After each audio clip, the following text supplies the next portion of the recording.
lo pongo a grabar y arranco, les muestro la pantalla mía, pero ahí Martín justo mandó una cosa que está muy buena, que es una nota del diario BAE, Buenos Aires Online, hablando de la reactivación de de la obra en algunas rutas, y la nota menciona que el multiplicador del gasto de capital, el multiplicador de la inversión con respecto al gasto social, que es mayor. Bueno, buenísimo el aporte, Martín, muchas gracias. El tema con esto es, en la práctica existen distintas mediciones de cuál es el impacto sobre la actividad económica que tienen los distintos tipos de gasto. En particular ha trabajado mucho sobre esto Jorge Puig en la facultad con otros economistas. Jorge Puig es profesor de mi edad, que también está en Introducción a Economía en otra cátedra, en la cátedra de Joaquín Colef está él, y ha trabajado mucho, y sí han hecho distintas estimaciones con las cuales el multiplicador, cuando uno lo evalúa, del gasto de capital suele ser mucho más grande que el del gasto social. Es decir, el efecto sobre la actividad económica que tiene gastar en hacer una obra pública, las estimaciones indican que tiene un efecto más grande que el que tiene, por ejemplo, aumentar las jubilaciones, un gasto corriente, o el que tiene dar algún plan social. La lógica detrás de esto es que, por lo general, cuando uno gasta en obra pública, aumenta la productividad, entonces el efecto no es solamente que uno compra cosas y después se dan vuelta y siguen gastando la plata, sino que además, cuando uno hace una obra pública, por ejemplo, uno hace, no sé, el puente Zárate-Brazo Largo, no es solamente que se compran los fierros, el hormigón, etcétera, para hacerla y se pagan los sueldos, sino que además toda la gente que produce a un lado y al otro del río, que es mucho más amplia que esas dos ciudades, sino que toda la provincia de Santa Fe de alguna forma, ve aumentada su productividad. Entonces, por ejemplo, producir, no sé, en Santa Fe ganado en alguna región no era rentable porque el transporte hasta un centro de consumo grande era muy caro, no hacía rentable. Entonces, a partir de construir un puente, ahora se reducen los costos y ahora es más rentable algún tipo de actividad económica. Entonces, por eso, por lo general, la explicación de que los multiplicadores del gasto de capital, como cuenta la nota ahí que mandó Martín, en referencia a reactivar algunas actividades y por qué estarían comenzando algunos puentes y algún tipo de obra pública, ¿por qué se dice que el multiplicador es más grande? Nosotros aquí en la clase, obviamente, vemos como unos primeros casos teóricos en los cuales el efecto multiplicador está dado únicamente por ese efecto de cuando alguien compra algo con ese dinero generado, aquel que fue el vendedor se da vuelta y vuelve a comprar, y se da vuelta y vuelve a comprar, etc. Y está todo de alguna forma dominado por las propensiones marginales a consumir. El mundo es más complejo, entonces hay que ir complejizando el modelo, y lo que uno observa en la vida real es que estos otros efectos que hay que ir metiendo generan que los multiplicadores varíen, que no sean todos iguales. En particular, se suele decir, y suele mostrar la evidencia empírica, que el gasto de capital tiene un multiplicador más alto que el gasto corriente. Gasto de capital, se habla, cuando decimos gasto de capital, en general sería lo que son obras públicas e inversiones, y el gasto corriente son desde comprar tóner para una impresora, hasta pagar una jubilación, o pagar la electricidad o la limpieza de un ministerio. Bueno, muchas gracias Martín por ese aporte, y ahora que además ya pasaron unos cuantos minutos, ahora arrancamos con la clase del día de hoy. Comercio internacional. La clase de hoy, siempre estuvimos hablando de economía cerrada, hasta aquí. Ven la filmina mía, ¿no? Están viendo ahí la presentación mía que dice comercio internacional, ¿no? La clase de hoy vamos a ver todas las clases hasta aquí. Algunos me responden un sí. ¿Ven esto? ¿Están viendo? ¿Están escuchando? ¿Están dormidos? Sí, profe, estamos viendo tu filmina. Ok. Gracias. Siempre estuvimos viendo los ejemplos, últimamente hablamos siempre de economía cerrada, ustedes habrán visto, no hay comercio internacional, decimos siempre, no hay exportaciones ni importaciones. Y ahora, a partir de las clases que vienen, vamos a empezar a abrir la economía, vamos a empezar a poner comercio internacional. Gracias, Catu, me dice que tomo un té. Ya me tomé recién un Nesquik con cereales, así que no, madurar nunca jamás. Vamos a abrir la economía, entonces vamos a empezar a ver los efectos que tiene abrir una economía. Va a tener efectos por el lado del comercio y efectos por lo que es la tasa de interés. El efecto más conocido y más obvio por el cual empezamos a hablar es por el comercio internacional. Y lo que en esta clase vamos a estar viendo un poco es qué es lo que motiva que haya intercambio entre los países. Y un poco la idea que vamos a tratar de mostrar es que el comercio internacional no es que lo propone ningún ser malvado, no es que aquellos que quieren comerciar internacionalmente, que parece ahora exportar e importar, es gente que quiere que a alguien le vaya mal, sino todo lo contrario, lo que hay, como en cualquier cuestión de la economía, hay incentivos. Y los incentivos que quieren decir es que hay algo por ganar si yo hago una determinada cosa. Entonces, en este caso, hay ganancias por obtener a partir de comerciar entre los distintos países. La bibliografía es la sección A y B del capítulo 18, vamos unos capítulos para atrás, para tomar carrera y volver a ir de vuelta después para adelante, al 23, a partir de la próxima clase.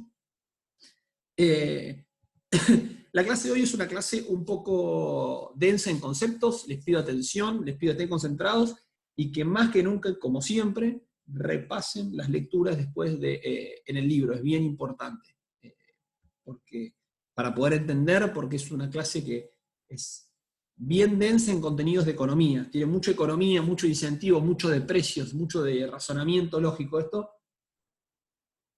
y es difícil, obviamente, clases así en primer año es un desafío.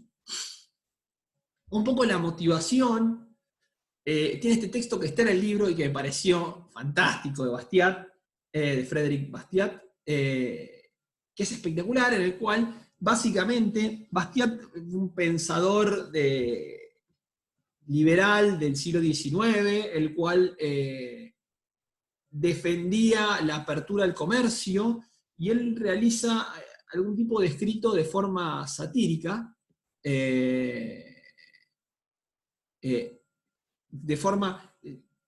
sobre cómo algunos interpretan el comercio internacional. Acá Manu me dice, como dijo del incentivo, hay algo por ganar, si yo hago algo, sí.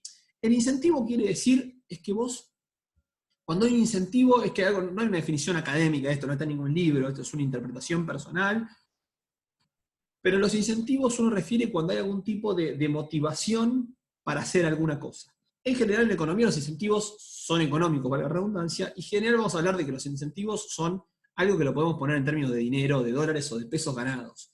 Básicamente, en economía vamos a decir que la gente hace algo porque hay algún dinero por ganar, o alguna forma de aumentar nuestro bienestar que podríamos traducirlo a dinero. Entonces, eso es lo que digo del comercio internacional, básicamente hay algo por ganar si comerciamos, en particular hay dinero, somos un poco más ricos si comerciamos que si no lo hacemos, básicamente esa es la idea. El texto este, que es súper gracioso,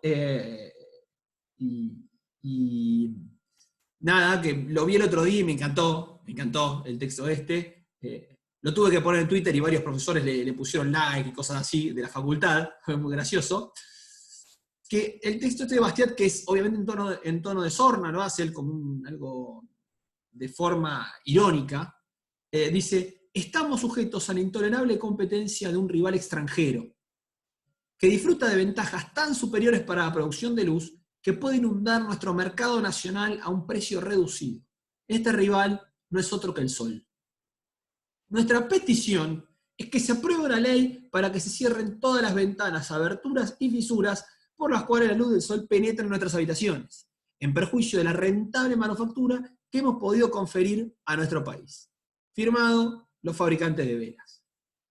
Es bien interesante y bien gracioso cómo en realidad lo que tiende a hacer gran parte de los incentivos muchas veces para resistirse al comercio internacional, muchas veces son de sectores que obviamente que van a ver que pierden ante la apertura al comercio, pero lo que no nos tiene que pasar, y que muchas veces realmente tiene sentido prevenir algo que en realidad nos mejora la calidad de vida a todos, porque uno ha escuchado por ahí, y esto que parece un delirio, Ahora les voy a contar casos de la vida real, si a ustedes no les parece que se parece mucho a esto. Hará cosa de 2 o 3 años, 2 años creo que fue, el presidente del Banco Central en ese momento, Federico Sturzenegger, él saca una disposición, o pretendía, despapelizar la gestión de trámites públicos. Entonces, que era que gran parte de los trámites, y encima ni siquiera que era compulsivo, era simplemente si uno lo pedía que sea así, creo que era así, venía a la mano, no me acuerdo, pero no importa, no cambia la idea, para despapelizar que las comunicaciones se realicen de forma electrónica con un email, de los papeles que tiene el sistema bancario. Algún sindicato, no recuerdo exactamente si era de transporte o cuál era, de alguno que tiene que ver con logística, se quejó porque eso dejaba sin trabajo a un montón de trabajadores que estaban relacionados con la distribución de papeles de forma física. Es muy parecido a esto. Es básicamente negarse a una tecnología que es superior, que es más barata, que no contamina, etcétera, etcétera, basado en defender el interés de un determinado sector. No obstante, en el nivel agregado, obviamente como sociedad ganamos. ¿Por qué? Porque el Banco Central no gastaba plata en mandar esos papeles, no contaminábamos, es una tecnología superior. De hecho, desarrollamos el uso de la informática que en el agregado de la sociedad todos estamos más capacitados cuando aprendemos a manejar cosas de forma informática que vía papel, etcétera, etcétera. Y sin embargo hubo una resistencia, lo cual si uno lo mira fríamente es un absurdo que uno diga resistámonos al avance tecnológico de algo claramente superior para defender la industria nacional de repartir papeles. Es un absurdo, es muy dañino, y nos perdemos de estas ganancias económicas que podemos tener, que es vivir mejor, vivir más barato y vivir de forma más ecológica. Como vemos estos delirios que uno puede ver en Argentina, no sé, en 2017, 18, cuando fue esto exactamente, tienen 2 siglos de historia, reclamos similares. Argentina es un país que en términos de resistirse y de defender una industria natural pujante, fabricó hasta hace no mucho tiempo televisores de tubo en Tierra del Fuego. Televisores de tubo para el resto de la humanidad es como hablar de, no sé, las carretas o el telégrafo. Pero en Argentina es algo muy común. En Argentina en todos lados uno va y encuentra televisores de tubo, quizás alguno en su casa hoy por hoy no tiene, pero en general casi todas las casas conservan algún televisor de tubo, en todos lados tenemos televisores de tubo. Los televisores de tubo, digo, las cajas, no los planos, ni LCD, ni LED, ni plasma, sino el televisor de la caja que ustedes veían de cuando eran chiquitos en sus casas.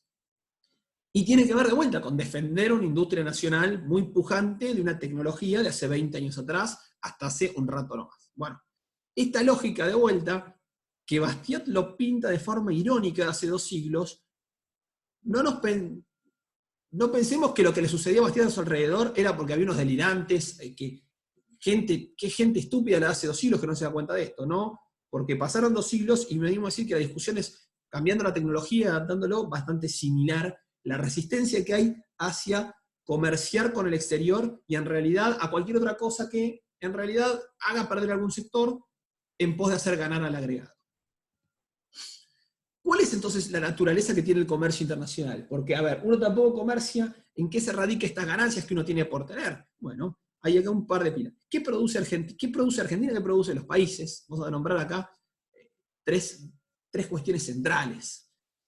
¿Qué produce Argentina? Y bueno, Argentina vamos a ver que produce aceite, grano de viña, jugadores de fútbol, puse ahí, no sé, jugadoras de hockey, tenemos las mejores jugadoras de hockey del mundo, de los jugadores de fútbol de los mejores del mundo, música en español, no tanto hacia otros países, pero si uno habla con gente de toda Latinoamérica, va a encontrar que la música en español, y ya últimamente no tanto porque es más, lo que se exporta es más Maluma y Yatra, pero si uno separa gente de más de mi edad, ustedes son muy jóvenes, o más, el rock en español, sacando alguna excepción, es Fito Páez, Soda Stereo, Los Enanitos Verdes, etcétera, etcétera, etcétera. Es música, el rock nacional es una cosa que la producimos en muy buena calidad, en mucha cantidad, e incluso lo compran otros.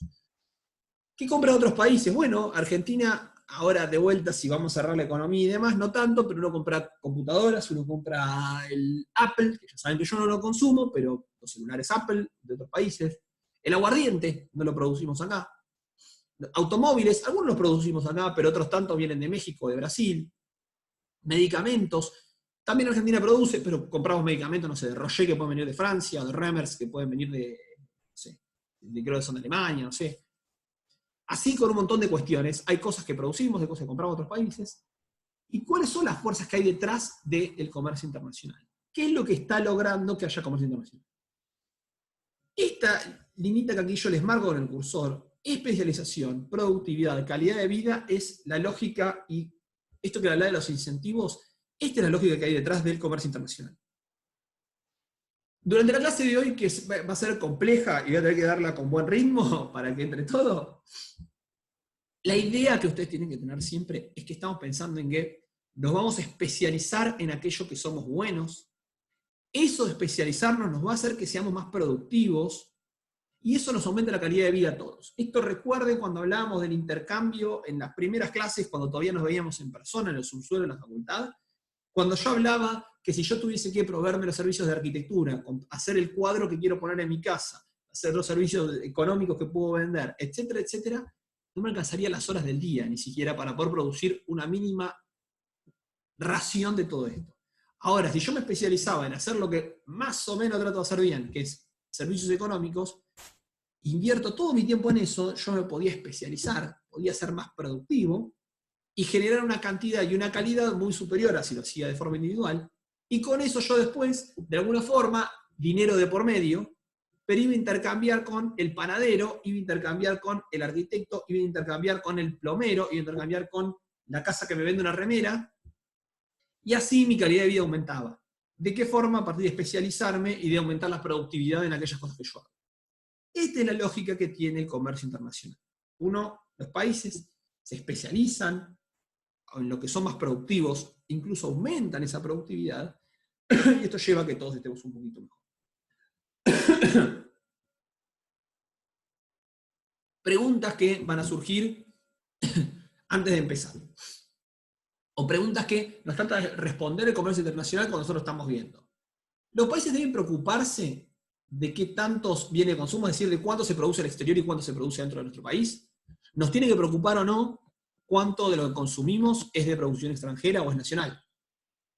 ¿Ganan los países con el libre comercio? ¿Argentina tiene cosas para ganar a partir del libre comercio, a partir de comerciar con otros países? ¿Podemos ganar o vamos a perder? ¿Se perjudican y esto es una discusión más que nada para países desarrollados, que es como siempre el temor es, ¿se perjudican los trabajadores de la competencia contra la mano de obra barata? Acá nos preocupamos por toda la mano de obra, pero en particular esto tiene que ver, mucho está pensado en Estados Unidos, incluso acá pasa con las manufacturas chinas. En Argentina pagamos los textiles y los juguetes, son dos sectores emblemáticos más caros del planeta Tierra. Bueno, porque obviamente si nosotros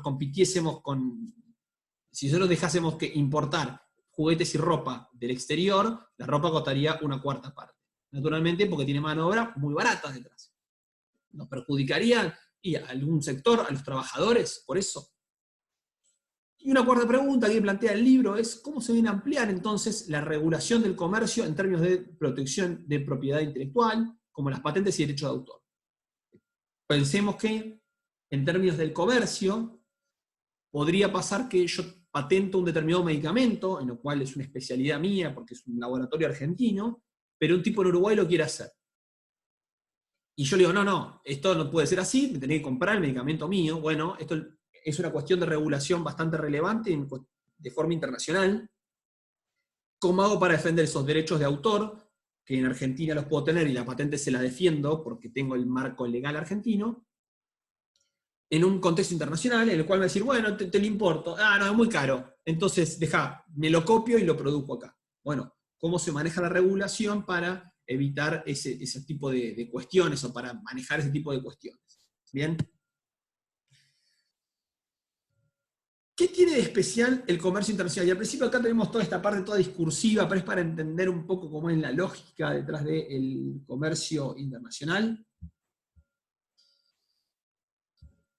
¿Qué es lo que nos va a estar dando el comercio internacional con respecto a comerciar de forma solamente doméstica? Porque uno diría, bueno, pero ¿para qué comercializás? Porque en última instancia, si vos tenés las empresas argentinas, ¿por qué tenés que comprar a las empresas francesas o a las empresas de Malawi? Si en realidad de vuelta, bueno, lo podrían producir tus empresas.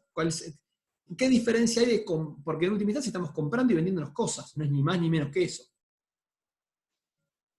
En primer lugar, amplía las oportunidades. ¿Ok? Hay un montón de cosas que, por más que digamos, bueno, podemos producir, no podemos producirlo en realidad. Uno no tiene la capacidad, como le dije, por este proceso de especializarse en las cosas, uno no puede producir todo de todo el mundo. Somos solamente 45 millones de habitantes con unas determinadas características, con unas determinadas características de nuestra economía. Entonces, por ejemplo, a mí me gusta mucho la mejor serie que hay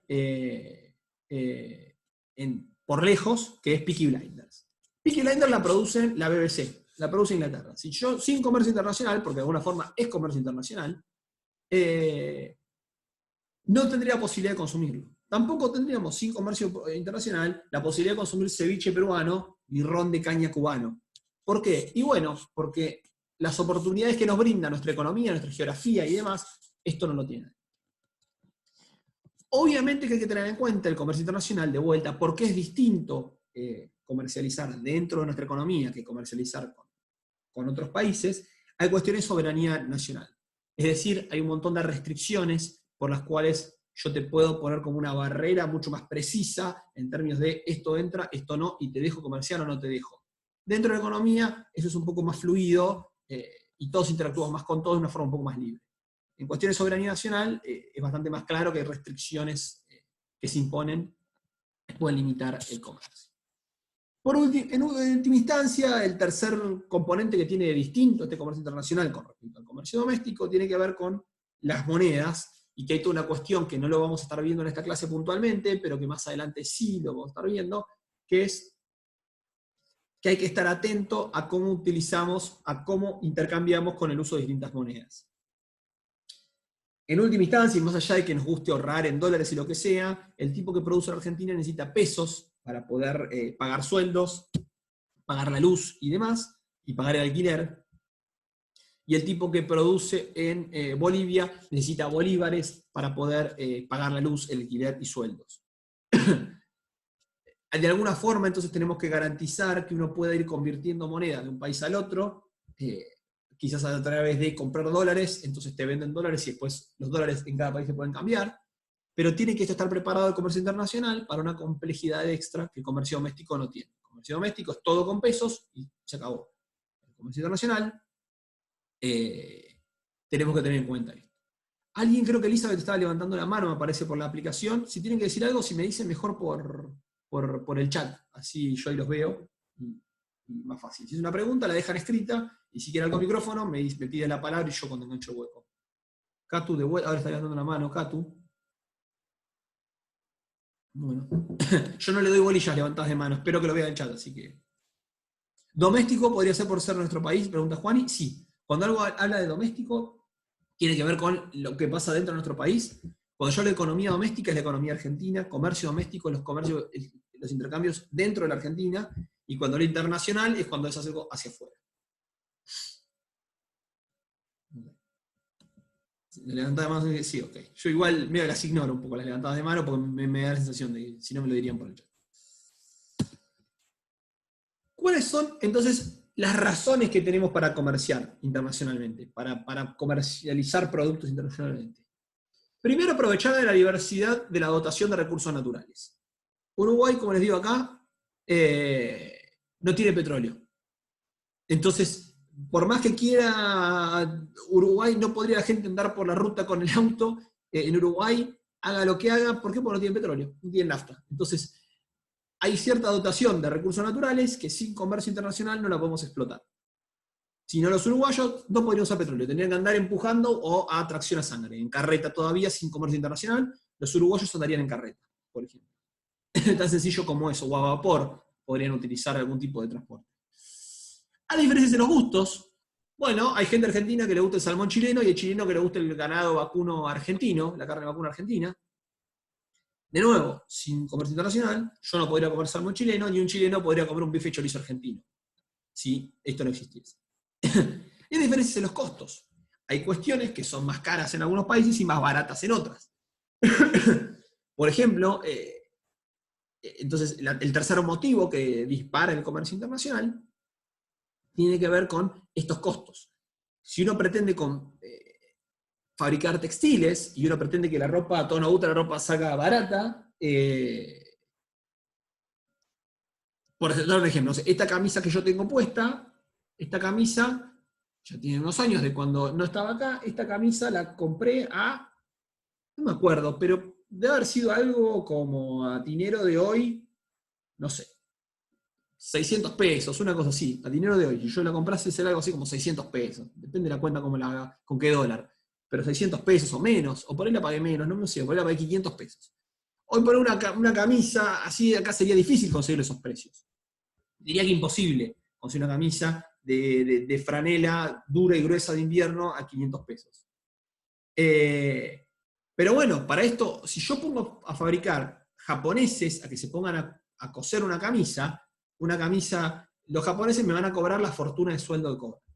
En cambio, si yo esto lo hago que lo fabriquen vietnamitas, los vietnamitas cobran muy barato su sueldo por hora.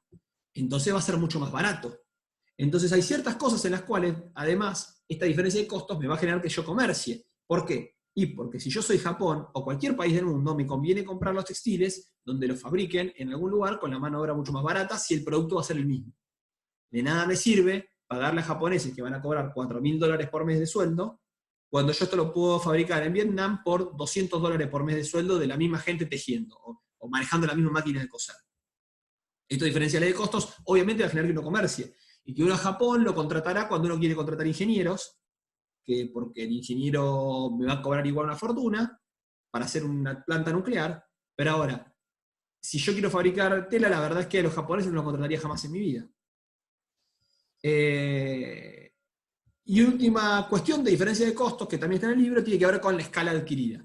Hay ciertas cosas que por una cuestión de escala yo nunca tengo los costos. Uno cuando tiene escala de producción muy grande, también sus costos se reducen. La producción aeronáutica es una industria en la cual básicamente en el mundo hay alguna empresa y demás, pero básicamente hay dos empresas, las más grandes, que son Boeing y Airbus. Airbus es la europea. Yo por eso aquí pongo, ¿puede la industria argentina competir con Boeing? Y la verdad que no puede, porque nunca tenemos la escala para producir a tal escala tan grande que los costos sean competitivos con Boeing. Argentina es muy pequeña, Argentina no tiene capacidad de tener una industria que genere eso. Ahora, Europa se unieron todos y pusieron plata a varios gobiernos y crearon y financiaron Airbus, que es la compañía que fabrica aviones en Europa, con asistencia de muchos estados. Ahí sí puedo tomar una escala que pudo hacerse competitivo y poner costos que sean comparables con Boeing para poder producir y vender al exterior aviones. Martín pregunta, Culfas dijo que el combustible se van a mantener al mismo precio, si el petróleo bajo ¿qué quisiste decir? ¿No tendría que bajar? Pregunto porque nombraste el petróleo. El petróleo debería bajar en Argentina porque baja en el mundo. Pero esto ya lo hablamos en la clase pasada. Argentina, sin embargo, le pone un precio mínimo, un precio sostén, se llama, al petróleo y no lo dejamos que baje. Es un delirio absoluto de esos que está Argentina, que se mete a Argentina, en los cuales cuando los precios bajan, como vimos, son para reflejar escasez. El precio bajó considerablemente porque nadie lo quería comprar. Y sin embargo, acá vos te obligan a que lo sigas pagando como si lo estuviesen comprando todo el mundo. No tiene ninguna lógica económica, no. Es difícil explicar Argentina muchas veces, porque los vendedores de velas de Bastiat muchas veces se quedan cortos, pero es la lógica de los vendedores de velas de Bastiat. Es defendamos de que bajó el precio del mundo y está fabricando algo que no vale nada. Es lo mismo que las velas. Y las velas, hermano, valen poco porque la gente se ilumina con el sol. Entonces las velas tienen que valer 2 mangos. Ahora, la forma de defenderlo es obligando a que la gente compre velas más caras de lo que son. Si yo te tapo el sol, te genera una necesidad por velas que va a subir el precio. Ficticio. Esto es un poco lo mismo. El petróleo no lo puedo reemplazar por otra cosa, pero el petróleo en sí vale 2 centavos, vale 0, valía negativo. Entonces, el petróleo no tendría que costarnos nada en esta coyuntura. Pero somos los fabricantes de vela, el sector lo pide y la sociedad argentina está dispuesta a aceptar este tipo de restricciones realmente delirantes, en las cuales se fija un precio por encima de que sería el del mercado y lo seguimos comprando mucho más caro. Es particular, pero es difícil de explicar. A veces que el caso argentino está bueno porque son tan grotescos los ejemplos que podemos mostrar casos que si ustedes viviesen, no sé, en Chile o en Perú les costaría más comprender, porque en economía muchas veces hay que poner ejemplos absurdos para que se entienda. Argentina nos brinda un montón de casos absurdos, muy parecidos a los vendedores de velas. Este caso, por ejemplo, de que un sector que lo protegemos, nada, o sea, si quieren producir ese precio, el precio que vale el petróleo, habría que dejarlo que caiga, y si cae y no produce más, lo importaré, porque si es barato, lo importo de última. Ese es el tema. Si es muy barato, lo importaré el petróleo y mala suerte, y lo traeré de otro lado si es barato. ¿Para qué voy a andar yo pagándolo caro porque sí? Como les digo, Argentina nos ayuda mucho, es muy bueno para la clase de economía argentina, porque hay ejemplos absurdos de todo.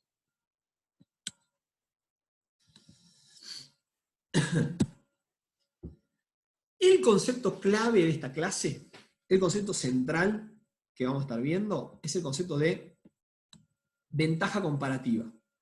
Y es uno de los conceptos más potentes y más conocidos que hay dentro de la economía, en economía.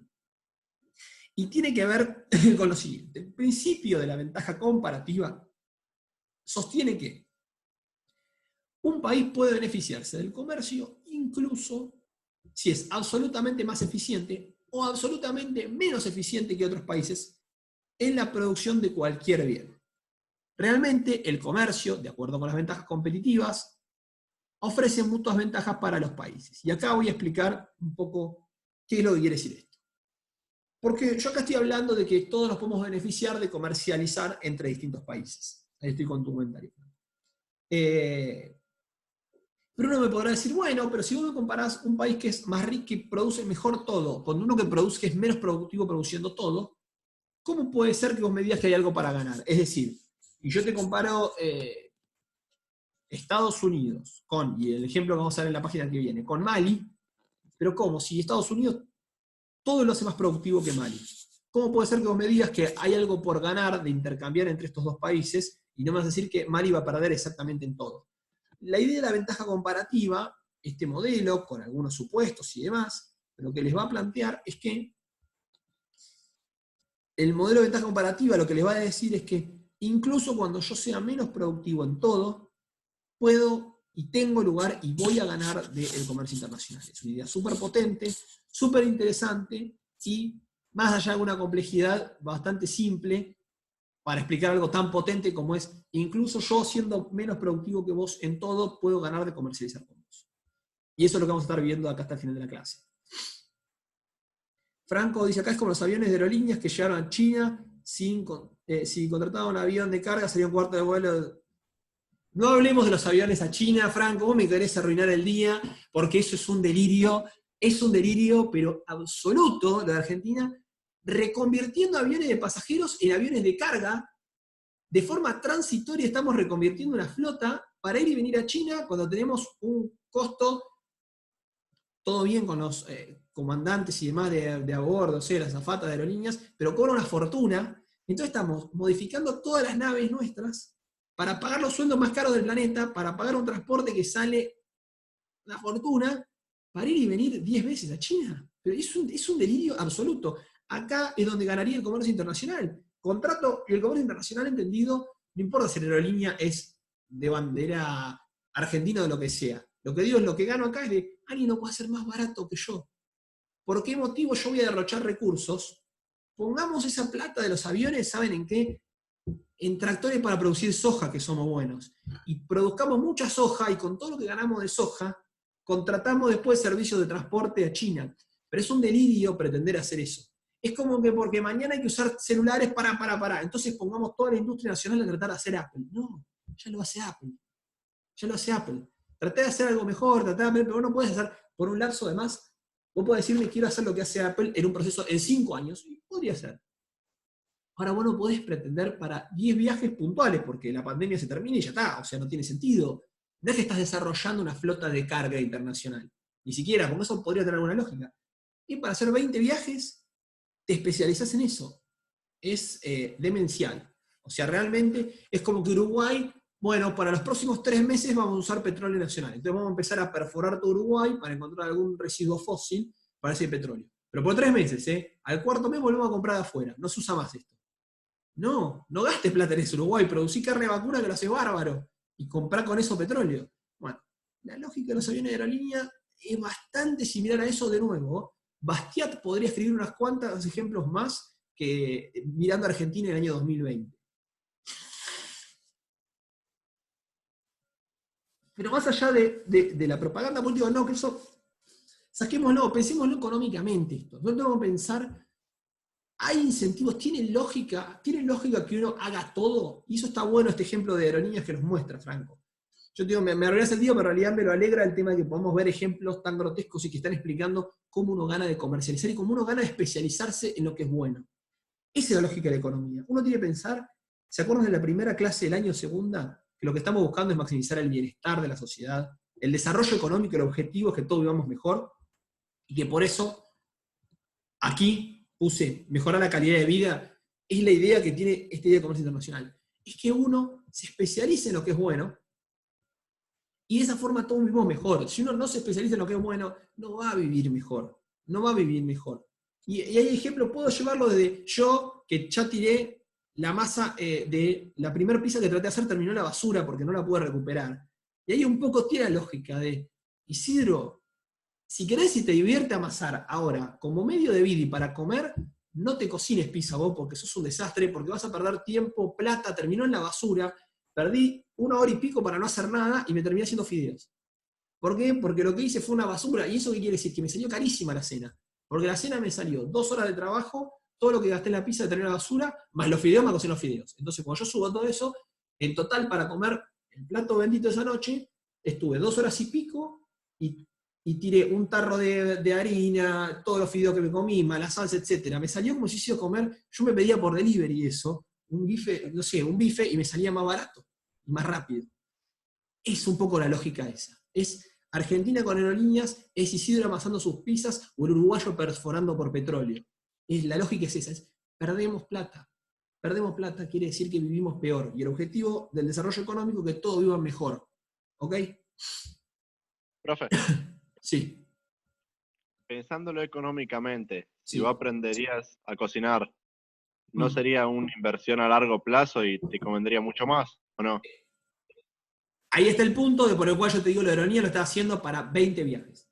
Si vos estás desarrollando, ¿qué es lo que yo te dije? Si vos estás desarrollando para, por eso hice este énfasis en esto, si vos estás desarrollando una flota de carga, te podré decir, che, me parece que no te conviene en eso hacerlo. Después te puedo, porque te voy a decir, si vos desarrollas una flota de carga de aviones, necesitas todo un volumen de producción, que estaba aquí, con lo cual es difícil, aquí el último bullet, es difícil que vos te des escala. Ahora, supongamos que eso no sucede, está muy bien. El problema es que es por 3 meses esto. Es como los uruguayos pinchando por petróleo por 3 meses.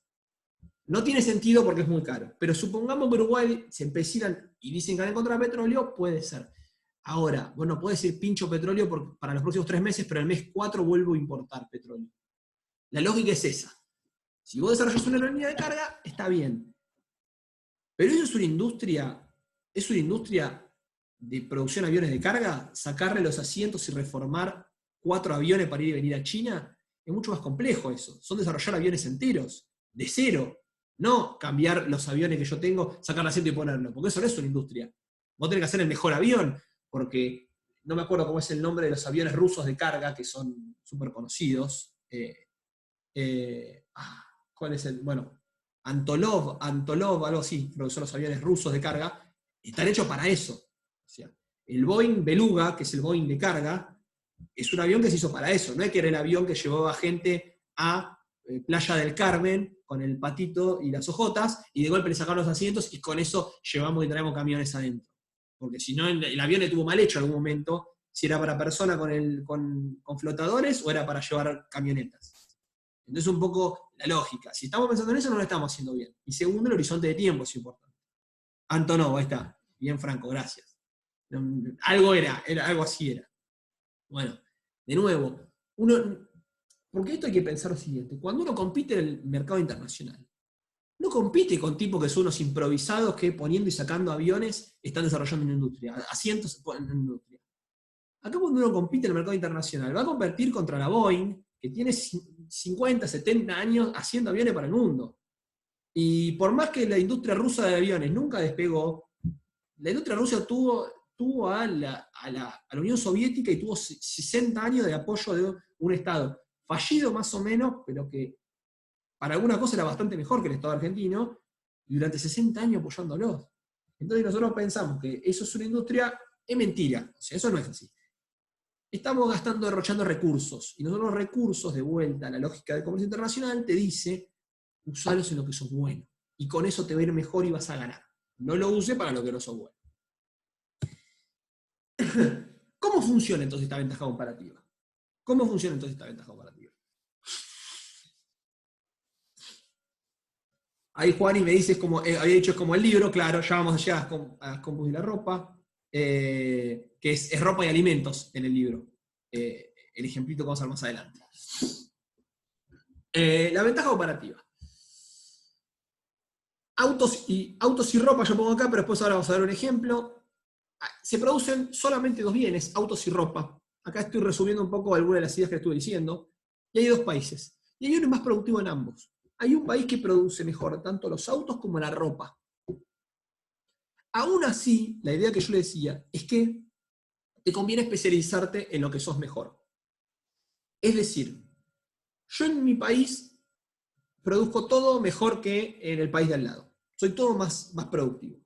Ahora, si yo en la producción de ropa soy un poquito más productivo, soy más productivo pero un poquito más, es decir, yo trabajo una hora, en mi país fabrico 5 pantalones y en el país de al lado fabrican 4 pantalones. Soy más productivo pero un 25% más.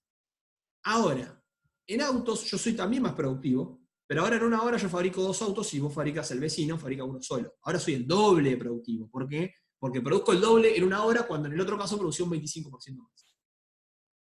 Entonces incluso aquí lo que dice la ventaja comparativa es que aun cuando yo soy más productivo en todo, yo me voy a concentrar en lo que soy relativamente más productivo. ¿Ok? Entonces aquí entre la ropa y el auto me conviene producir el auto.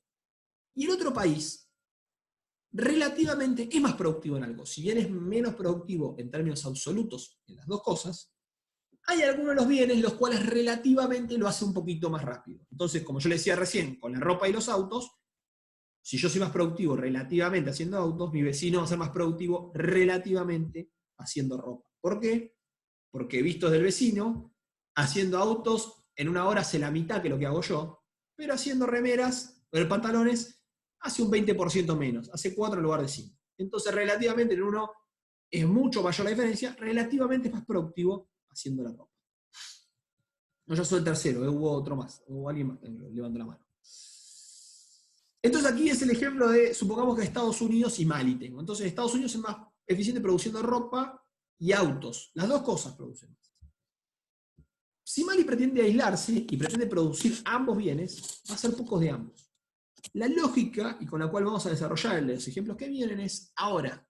Si Mali se especializa en lo que sabe hacer, por ejemplo, ropa, lo que le va a convenir hacer es producir mucha ropa y exportarla a Estados Unidos, donde como relativamente me es más fácil producir ropa en Mali. De nuevo, las dos cosas le cuestan más que a Estados Unidos, pero en términos relativos le es más fácil producir ropa. Entonces le conviene especializarse en producir ropa. Va a producir solamente ropa, va a exportarla a Estados Unidos, y con el dinero que gane de exportar la ropa, va a poder comprar los autos.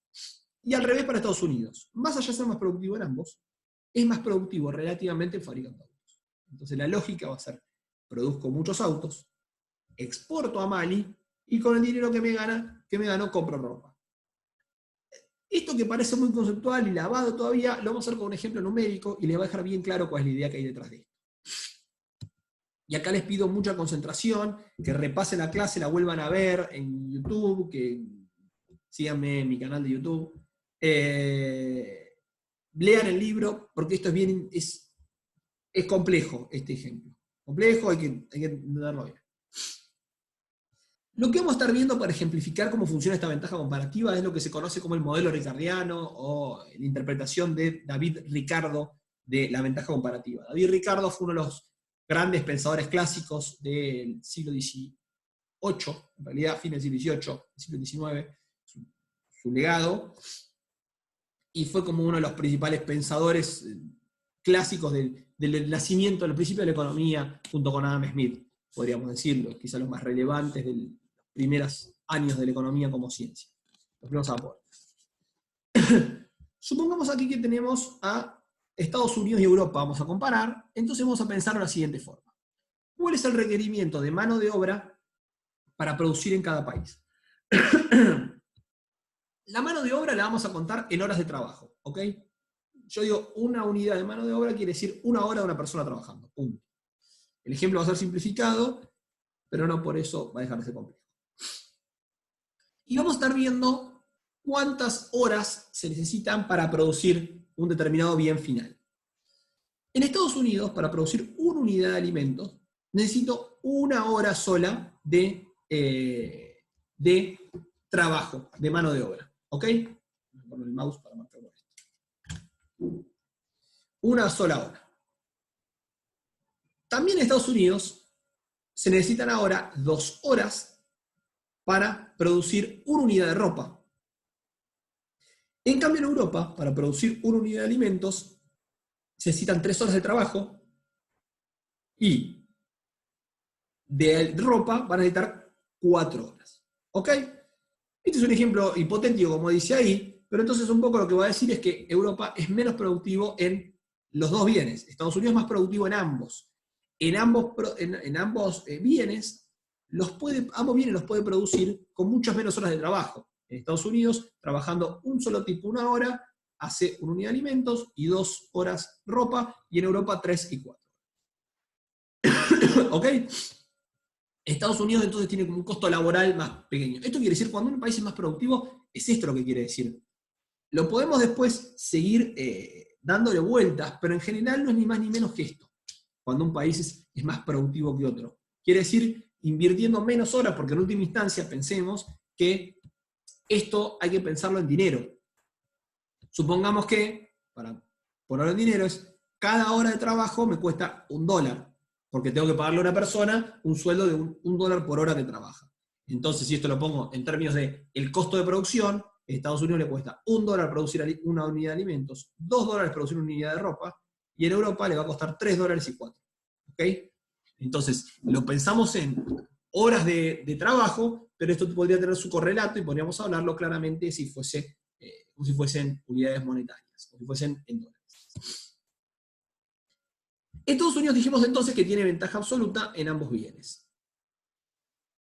Sin embargo, en términos de relativos, Estados Unidos tiene ventaja comparativa en alimentos y Europa en ropa. Aquí es donde viene esta ventaja relativa, que hablamos de ventaja comparativa. ¿Y por qué decimos que Estados Unidos es relativamente más barato producir alimentos? Porque si miramos en Estados Unidos, invirtiendo la mitad de costo, con la mitad de costo de lo que produzco ropa, tengo una unidad de alimento. ¿Ok? En Europa necesito 3/4 partes de lo que necesito para producir ropa, para producir una unidad de alimentos. Entonces, aquí les pido atención y que me sigan, se empieza a poner más complicado, por este motivo es que Estados Unidos es relativamente, decimos, más barato en alimentos y Europa en ropa. ¿Por qué? Porque si miramos relativamente entre producir alimentos y ropa, para Estados Unidos, con la mitad del esfuerzo que produzco ropa, produzco alimentos. En Europa, necesito no la mitad, 3/4, necesito más esfuerzo relativo con respecto a la unidad de ropa para producir alimentos. Entonces Estados Unidos es relativamente más productivo haciendo alimentos. Y yo ahora doy vuelta y miro del lado de producir ropa, Estados Unidos le cuesta el doble de tiempo, que será el doble de dinero si lo pienso en unidades monetarias, le costará el doble de dinero producir ropa que alimentos. Y a Europa le costará solamente un 33% más, 4/3. ¿Ok? Este es un 100% más, esto es un 33% más. Quiere decir que ahora Europa es relativamente más productivo, tiene una ventaja comparativa en la producción de ropa. Esto es entonces lo que hablamos con la ventaja comparativa. Vamos a decir que Estados Unidos tiene una ventaja comparativa produciendo alimentos y Europa una ventaja comparativa produciendo ropa. ¿Bien?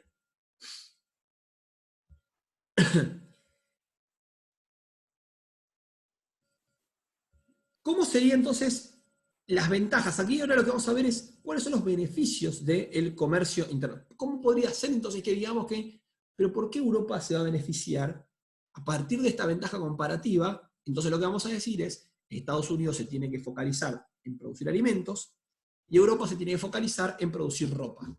Entonces ahora vamos a decir, pero ¿y por qué decís que hay una ventaja comparativa? ¿Por qué motivo me vas a decir, Isidro, que ganan algo si se especializan en la producción? Pensémoslo así. Antes del comercio, trabajando una hora en Estados Unidos, por una hora de trabajo, yo podía adquirir una unidad de alimento o media de ropa, ¿ok? Mirando esta tablita, con una hora de trabajo tenía o una de alimento o media, porque necesito 2 unidades, 2 horas de trabajo para tener ropa, con una hora trabajada tengo la mitad de la ropa. En Europa, trabajando una hora, lo que tenía era o un tercio de alimento o un cuarto de unidades de ropa. Por esto mismo, porque necesitaba 3 unidades para hacer una unidad de alimento, entonces trabajando una sola hora, un tercio. Para ropa, un cuarto. En Estados Unidos, la ropa era el doble de cara que los alimentos, mientras que en Europa es 4 tercios, un 33% más. Esto lo dijimos, esto era la relación que estamos mirando en esta tablita. ¿Ok?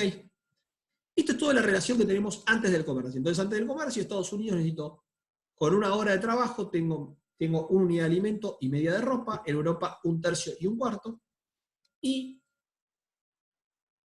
la ropa es en Estados Unidos el doble de cara que los alimentos, y en Europa es un 33% más cara, no, es 4 tercios. Sí, un 33% más caro. Manu me pregunta, ¿un 33% más caro? Sí, 33% más caro. ¿Por qué Europa? Porque recordemos que para producir alimentos necesito 3 horas, para producir ropa 4 horas. Como es 4 con respecto a 3, es un 33% más alto, es un 4 tercios. 4 tercios es 1,33 o el 133%. ¿Ok? Con comercio, ahora, pensémoslo, y acá es cuando vamos a ver con números por qué es que hay una ventaja de comerciar. Con comercios, vamos a asumir que no hay aranceles ni costo de transporte. Esta es una simplificación menor, pero hay que aclararlo siempre que está. Porque alguno podría decir, bueno, pero si vos lo compras a Europa, hay que pensar que la mercadería tiene que llegar desde Europa hasta Estados Unidos, entonces la hace más cara. Supongamos que eso no, que eso viaja, no tiene costo, viaja al instante y sin ningún tipo de costo, ni impuestos, ni nada. Los alimentos son más baratos en Estados Unidos, dijimos, de modo que se exportarán a Europa. La ropa es más barata en Europa, de modo que se exportará a Estados Unidos. ¿Ok? Si hacemos esto, para Estados Unidos los alimentos son más baratos y para Europa son más caros, y le vamos a llevar alimentos desde Estados Unidos a Europa, los precios de los alimentos en Europa van a bajar. ¿Por qué? Porque van a estar importando algo que es más barato. Del mismo modo, la ropa que en Europa es más barata y en Estados Unidos es más cara, si ahora entra ropa más barata, el precio en el mercado de Estados Unidos va a bajar de la ropa. ¿Por qué? Por esta cuestión de oferta y demanda que nosotros hemos visto. Siempre me pierdo, ahora nunca me acuerdo cómo los ven ustedes, los gráficos, pero si yo ahora tengo una expansión de la oferta, el precio baja. ¿Ok? Ustedes creo que lo ven así. Bueno, como sea, siempre tengo ese problema con ustedes. Ante una expansión de la oferta porque viene la importación nueva y a un precio más bajo, los precios caen. ¿Ok? Entonces los precios de los alimentos bajarán en Europa y sus productores, obviamente, van a tener una caída en los ingresos. Que haya ganancias del comercio internacional no quiere decir que todos ganen. El vendedor de velas, si sale el sol, pierde. Lo mismo que Aerolíneas Argentinas o la producción de transporte aéreo pierde si tiene que competir. Naturalmente. ¿Por qué? Porque el otro lo hace más barato. O los televisores de tubo pierden si importamos televisores Samsung de Corea. Y sí, cuando viene algo afuera, tiende a perder. ¿Por qué? Porque lo que viene para entrar es porque es más barato. Del mismo modo, el precio de la ropa en Estados Unidos va a caer y sus productores van a tener una pérdida de ingresos, obviamente.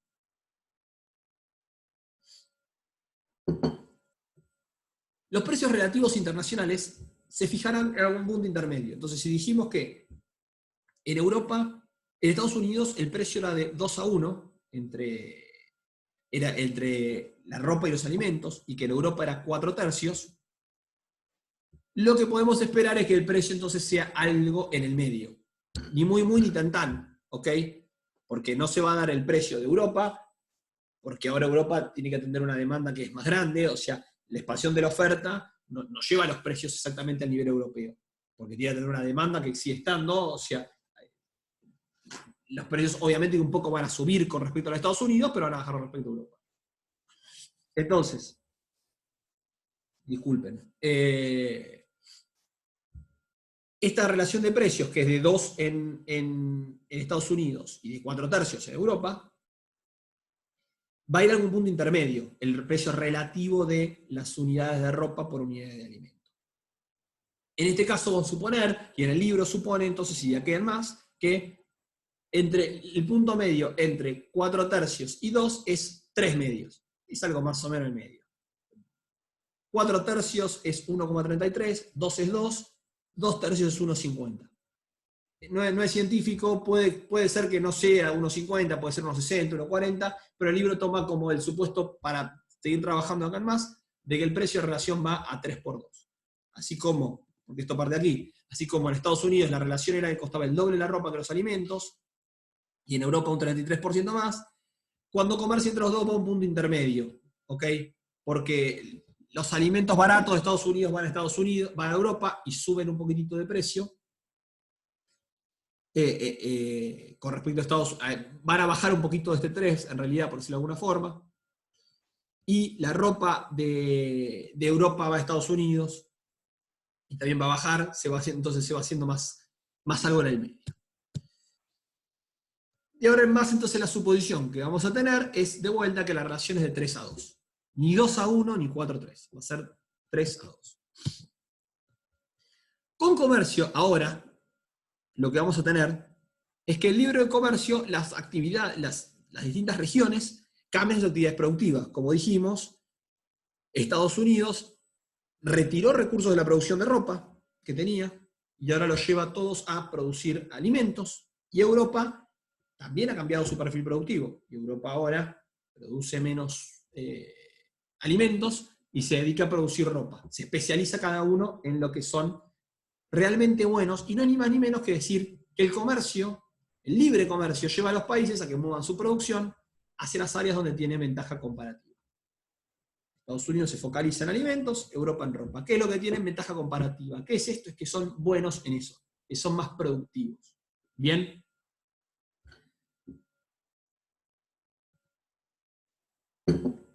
¿Alguna pregunta hasta acá? Que deben entrar miles, pero dije, es una clase que requiere mucha atención y de releerla para el test de lectura, para el examen. Obviamente que es un concepto súper potente y por eso se evalúa, pero requiere que lo miremos con detenimiento. Isidro, ¿qué tal? ¿Cómo te va? ¿Quién habla? Tengo una consulta. Franco. No sé si no aparece. Porque cambié el celu y por ahí no aparece. Ah, no, sí está. Lo que pasa es que yo lo he tapado con el chat. Ustedes no sé si saben que yo tengo este tema con el chat. Entonces. Sí, está listo. No, te iba a consultar lo siguiente. Bueno, que estamos justo hablando del tema de cuando, por ejemplo, no sé, los costos eran. Cuando uno estaba, no sé, lo de los temas de aerolínea, etcétera. ¿Qué pasa cuando una decisión, digamos, sobre un tema económico, como por ejemplo traer los insumos de China, no genera resultados económicos, pero sí genera resultados políticos? ¿Eso también se estudia? ¿Lo estudia la economía o solamente ve lo que es el marco económico y nada más? A ver, no sé si me expliqué, si fui claro, digamos. A ver, es que vos dentro de... Si yo de alguna forma eso te lo quiero modelar, si vos querés, yo se lo puedo modelar de alguna forma. Es complejo, pero no tampoco tan complejo, pero lo puedo poner un modelito donde de alguna forma, lo que pasa es que ustedes todavía no vieron matemática, pero yo de alguna forma lo que estoy haciendo es, busco maximizar siempre el beneficio, ¿ok? De alguien.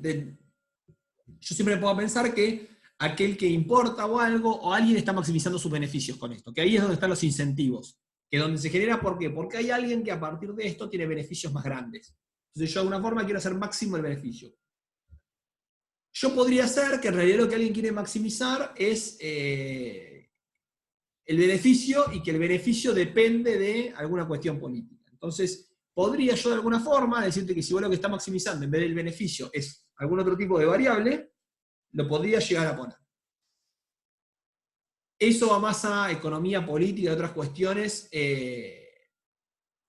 Por ahí se podría ver en algún año, se puede llegar a debatir o pensar la idea, pero no lo vamos a estar viendo puntualmente. Durante la carrera es difícil que estemos viendo un caso tan puntual como ese, donde uno tenga en la cuenta metido el beneficio político, no sé cómo llamarlo, de alguna forma.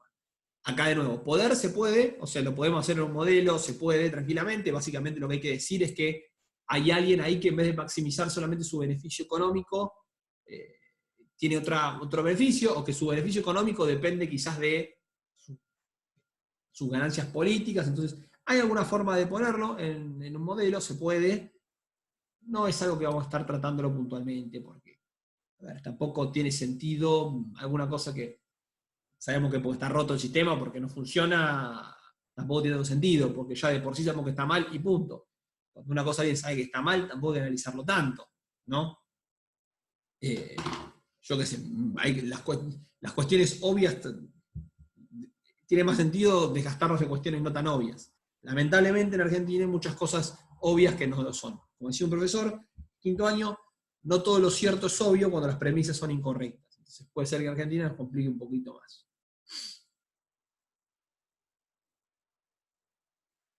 Juani me pregunta, profe, cuando menciona ahí con comercio, en el libro sería después de comercio. Sí, exactamente, con comercio después de comercio. Exactamente. Bien, Juani, que ya leíste el libro, muy bien. Sí, de hecho en el libro recuerdo cuando estaba dando la clase el otro día que decía después de comercio, y es lo mismo, antes o después del comercio, o con o sin comercio. Es lo mismo. Yo le puse con, pero es después de comercio.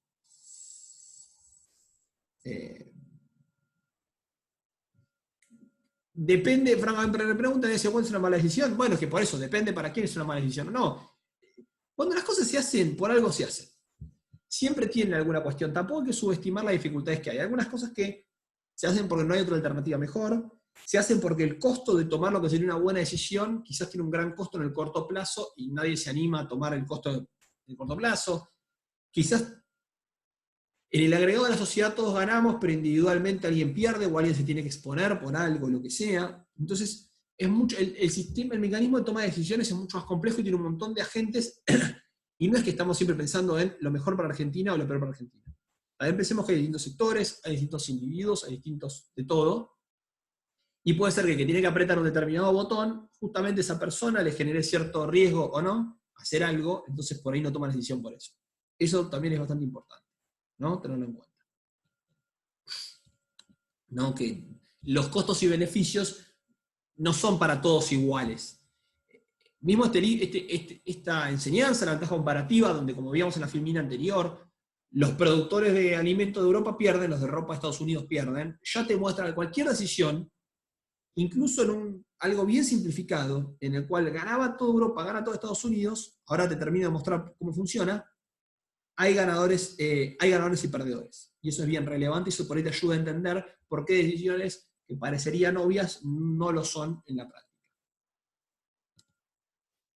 Pero ¿cuáles son estas ganancias? Porque dijimos, bueno, antes de, llegamos aquí, sin comercio dijimos que tardabas, con 1 hora podías comprar, dijimos acá, 1 unidad de alimento o media de ropa en Estados Unidos, 1/3 y 1/4 en Europa. Dijimos que ahora los precios pasaron a ser de 2-1 en Estados Unidos y 4-3 en Europa, a ser 3-2, fueron a un costo intermedio. ¿Cuáles son las ganancias? Y las ganancias ahora las vamos a ver a partir del salario real. Los salarios reales van a estar reflejando la capacidad que tenemos de comprar los distintos bienes. ¿Ok? ¿Qué pasó entonces con los salarios reales? A partir del comercio, ¿qué se puede comprar y qué no?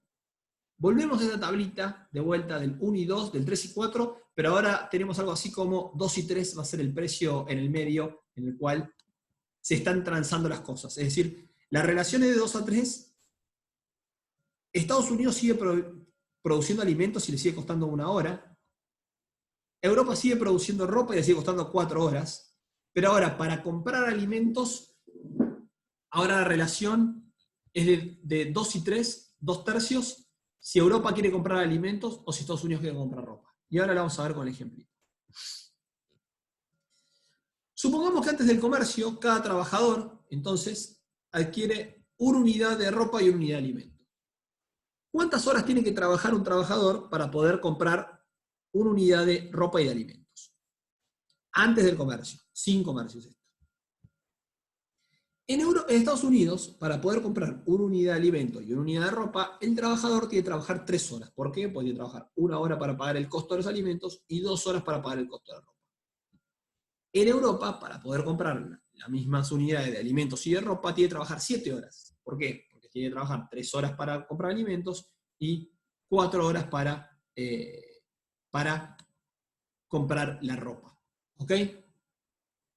Entonces, para comprar una unidad de cada uno de estos bienes, en Estados Unidos tiene que trabajar 3 horas, en Europa 7 horas. Esto es antes del comercio. ¿Qué pasa ahora que tenemos comercio? Después del comercio. Supongamos de nuevo esta relación de 3-2 que le estaba contando yo, y la cual obviamente la podemos pensar como si fuesen en horas, pero podemos pensar también en unidades de dinero, ¿no? Que ahora es 3-2. ¿Cuánto nos cuesta comprar una unidad de alimento y una unidad de ropa en Estados Unidos? En Estados Unidos sigue produciendo alimentos, dijimos, porque Estados Unidos sigue especializado en alimentos. Y acá síganme porque es importante. Estados Unidos sigue especializado en alimentos. Entonces, le sigue costando 1 hora producir una unidad de alimentos. Una unidad de ropa ahora, ¿cuánto le costará?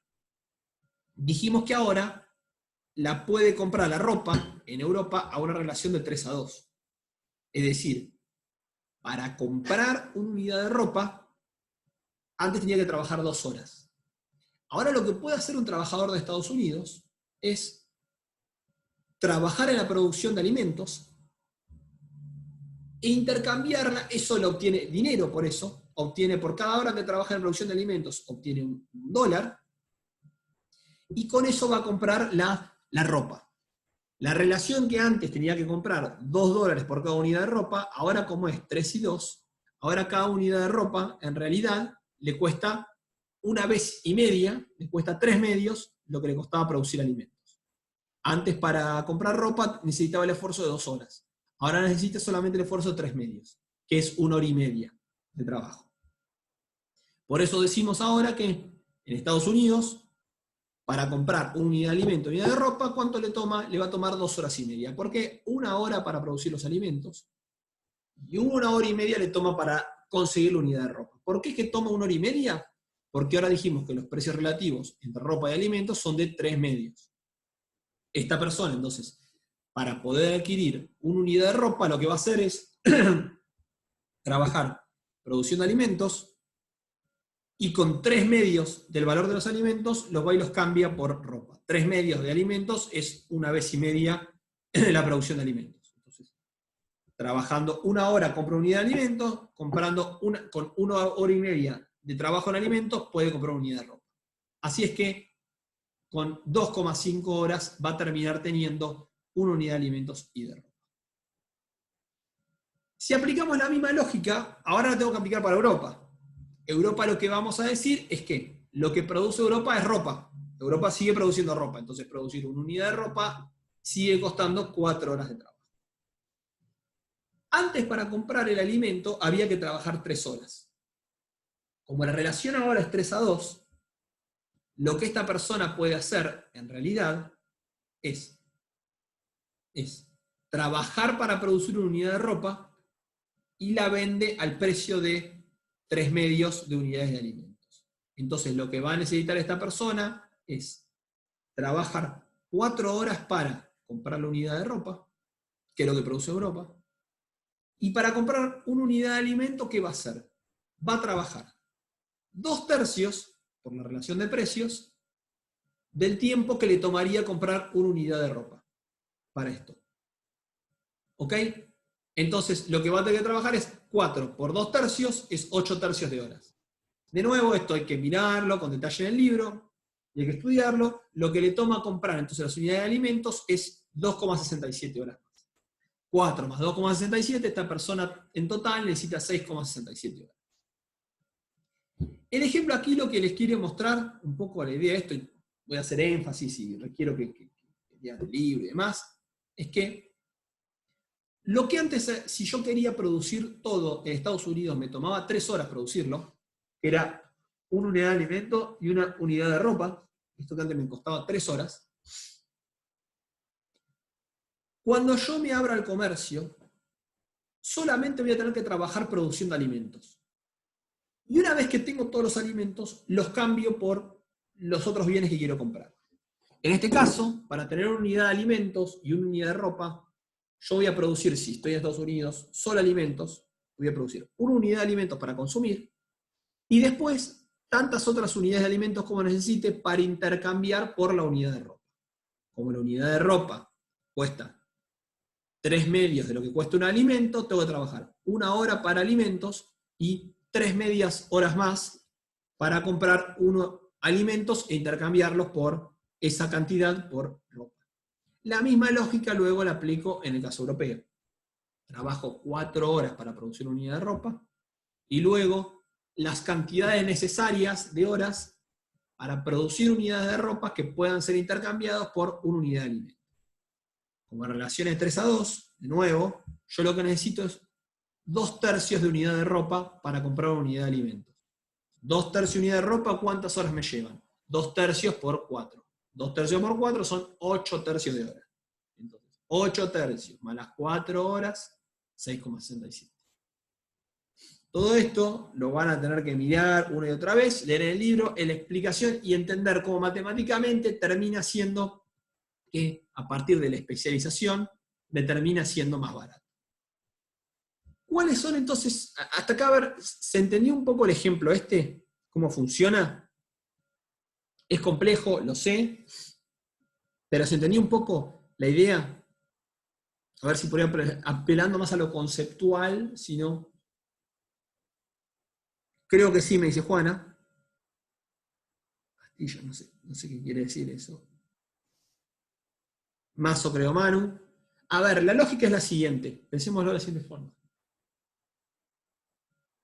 Imagínense que van a producir solamente el bien en el cual ustedes tienen ventaja comparativa, sea en el país que sean, y van a producir solamente ese bien, y después quieren tener una unidad de ese bien y una unidad del otro. Entonces, el bien que uno se especializa, lo fabrica.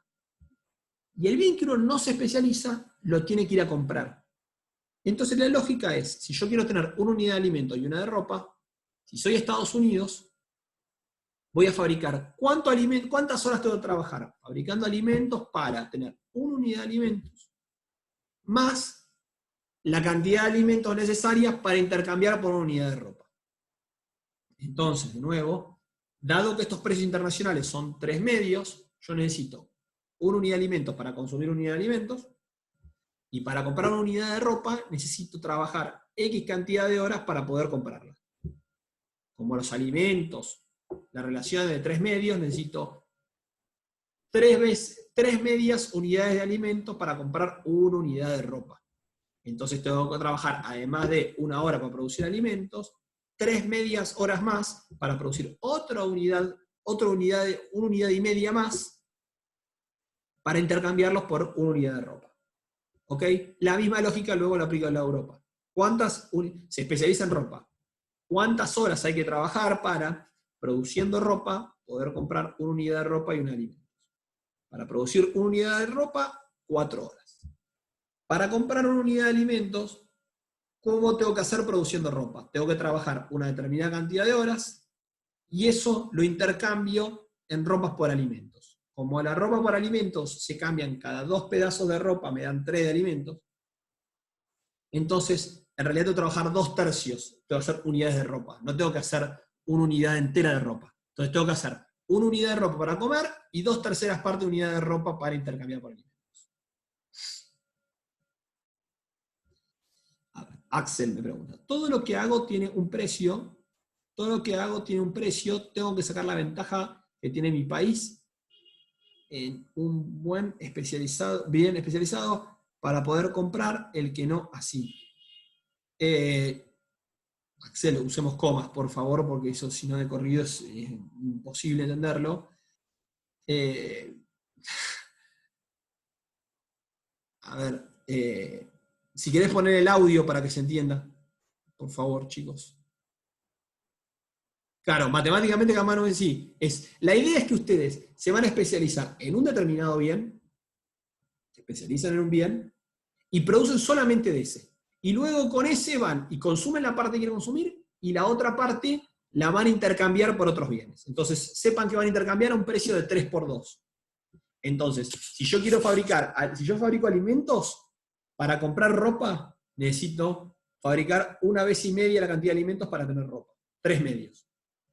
Si yo fabrico ropa y quiero cambiar por alimentos, necesito 2/3, porque ahora es al revés, porque la ropa vale más.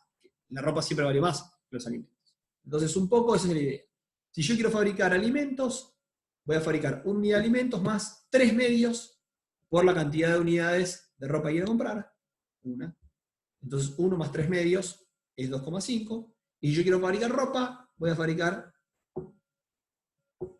que trabajar para fabricar 1 unidad de ropa y 2/3 para comprar 1 unidad de alimentos. Entonces tengo que trabajar 1 unidad entera de ropa más 2/3 de unidades de ropa por 4 horas. Eso es lo que me da 6,67. Axel, ¿me preguntás con audio, te parece?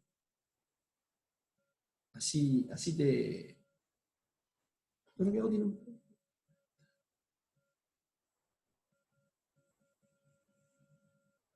A ver si...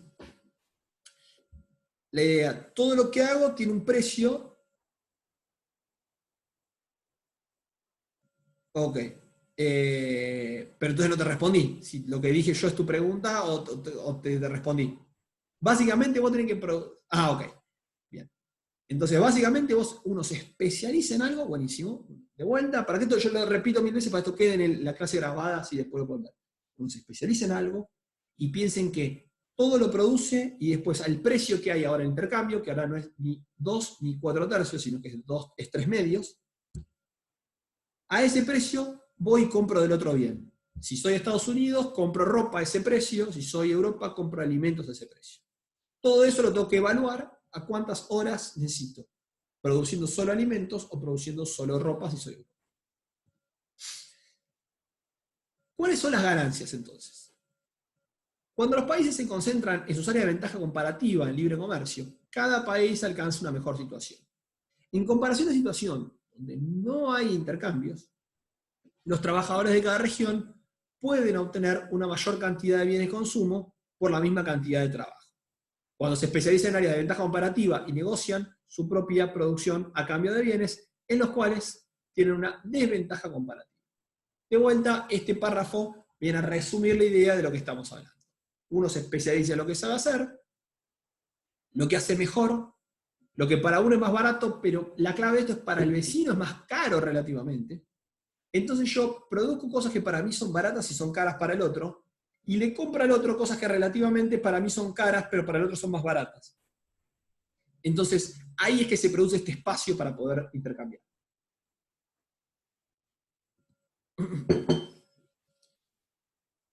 A partir de haber hecho este análisis ahora, vamos al análisis gráfico, esto cómo se vería en términos de frontera de posibilidad de producción.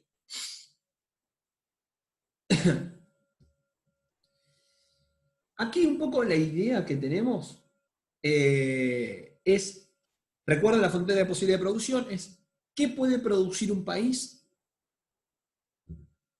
si está aislado.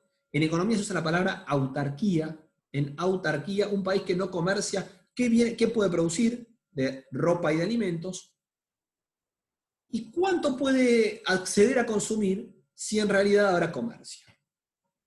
Supongamos que tenemos básicamente 600 horas hombre, ¿ok? Para distribuir, y viendo las tablitas anteriores de que en Estados Unidos le tomaba 1 hora producir alimentos, 1 unidad de alimentos y 2 horas producir 1 unidad de ropa.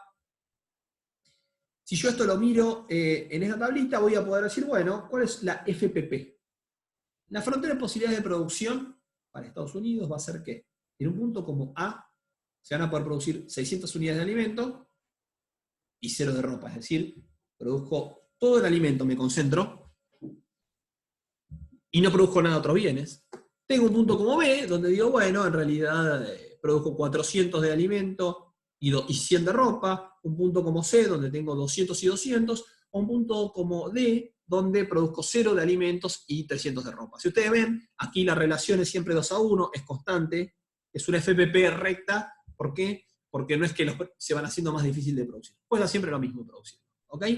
Esa es un FPP al fin. En vez de tener la curva, cuesta siempre lo mismo, traspasar de un sector al otro, y no pierde lógica. ¿Ok? Esto es lo que yo tengo si yo no comercio con nadie, todas las posibilidades que tiene Estados Unidos de consumir. Podrá consumir alguna combinación que esté sobre esta FPP.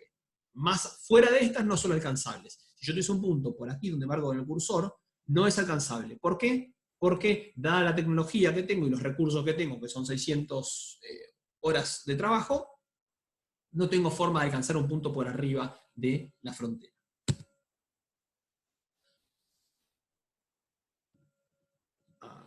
Esto se fue arriba. Los países se especializan completamente en aquello que tiene ventaja comparativa. Los países entonces van a ser 100% se van a dedicar a aquellas cosas en las cuales tienen una ventaja comparativa, que son relativamente productivos.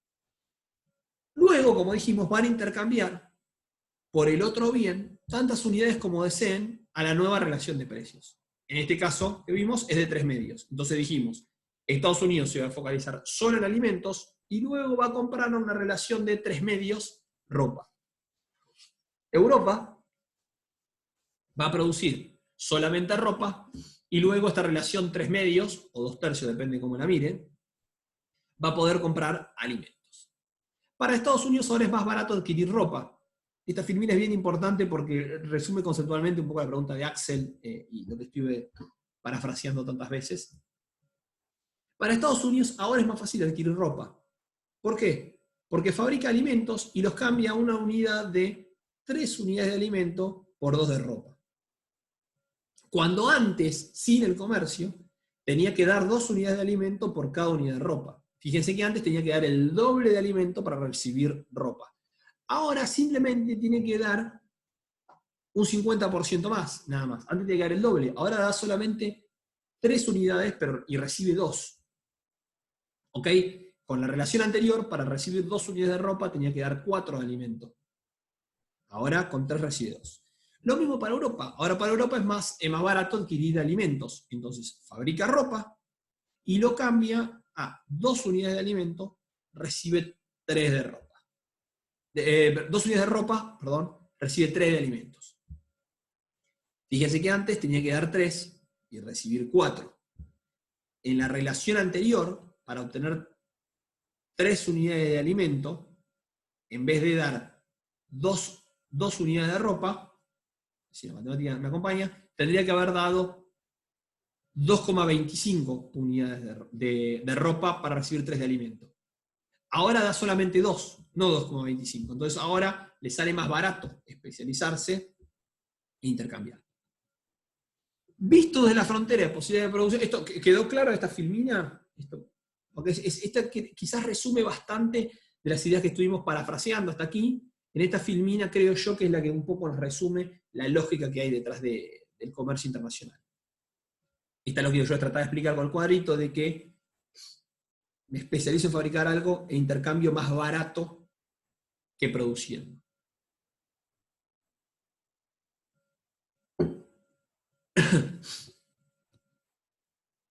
Bueno, me pregunta, sigo. ¿Cómo se vería esto? Entonces, ahora miremos este gráfico que es el gráfico de Estados Unidos. La línea fucsia, o rosa, es la línea de Estados Unidos antes del comercio. Es este mismo gráfico de aquí. 300 y 600, recuerden, alimentos y en ropa. Si uno lo mira es 300 en ropa, 600 de alimentos, es el mismo gráfico. La línea gris que va aquí arriba es si tuviese la relación de precios que tiene Inglaterra, tiene Europa. Fíjense que es la relación de precios de 3/4. Fíjense que es la relación de... Fíjense que si cambias de los 600, antes llegaba a la mitad en ropa porque era 2/1, ahora es 3/4, ya 4,50 en ropa. La nueva relación de precios, este 2/3, que estamos ahora hablando, los nuevos precios a los cuales se intercambian, no es ni los precios de Estados Unidos, ni los precios de Europa. Es algo intermedio. Entonces diremos que va a ser algo como esta línea, esta flecha que estamos acá. Esta flecha que está marcado, que es la línea de precios después del comercio. Tenemos los precios originales, que eran los precios del 2x1 de Estados Unidos, 2 unidades por una, en alimentos por ropa.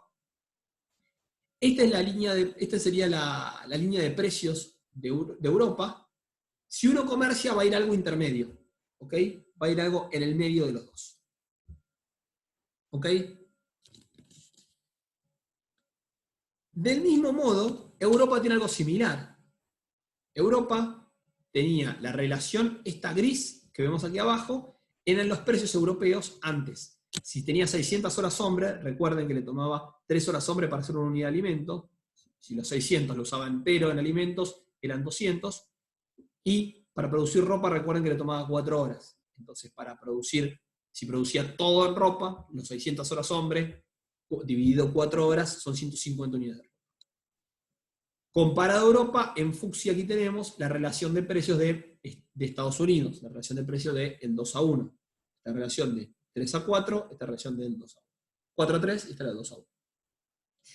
De nuevo, en caso de comerciar, dijimos que va a un punto intermedio a la línea negra que aquí está marcada. Esta línea aquí está marcada. Esta línea que está aquí, negra, que dice línea de precios después del comercio. De vuelta es algo que está en el medio. Si miramos bien, mediante el comercio, voy a leer el parrafito acá abajo, tanto Europa como Estados Unidos mejoran su consumo. Si no se permite el intercambio, cada región debe satisfacer sus necesidades con su producción propia. Por lo tanto, está limitada a la curva o frontera de posibilidades de producción, mostrada para cada región con la línea antes del comercio. La línea fucsia para Estados Unidos, la línea gris oscura para Europa. Después de que las fronteras se abren y la competencia nivela los precios relativos de ambos bienes, la línea de precios relativos será como se muestran las flechas. Si cada región aprecia los precios indicados por las flechas, entiende por qué entonces, y aquí les la pregunta, ¿se entiende por qué entonces debería mejorar las posibilidades de consumo? Básicamente, lo que me está diciendo es que yo tengo una frontera de posibilidades de producción, pero a partir del comercio puedo alcanzar canastas que no eran alcanzables. Recuerden que dijimos que aquello que está por encima de la frontera de posibilidades de producción no es alcanzable. Ahora muestro que a partir del comercio sí son alcanzables esos puntos. ¿Y por qué es que son alcanzables esos puntos? Bueno, mirando este grafiquito que ahora vuelvo al de Estados Unidos, esto es de vuelta a los Estados Unidos, y esta es la frontera fucsia de vuelta, es la frontera original, que pueden producir 300 unidades de ropa o 600 de alimento, en el mejor de los casos. Estados Unidos ahora puede producir 600 unidades de alimento, se focaliza solamente en producir alimentos. Va a poder exportar 200 unidades de alimentos, que aquí tenemos, y va a importar 160, pues son 2/3 de esto. Sí, esto tiene que ser 133 unidades de ropa. 133 unidades de ropa. Importa. En cualquier caso, lo que esto me dice, de nuevo, es que la frontera de posibilidad de producción original que yo tengo, sobre esta frontera, el país se va a especializar, se va a ir a uno de los extremos, y luego a partir de comercializar, va a poder vender más caro aquello que es barato para ellos producir, va a vender alimentos, y va a poder adquirir ropa. En este grafiquito va a vender 200 unidades de alimento y las va a cambiar por 133 unidades de ropa. ¿Ok?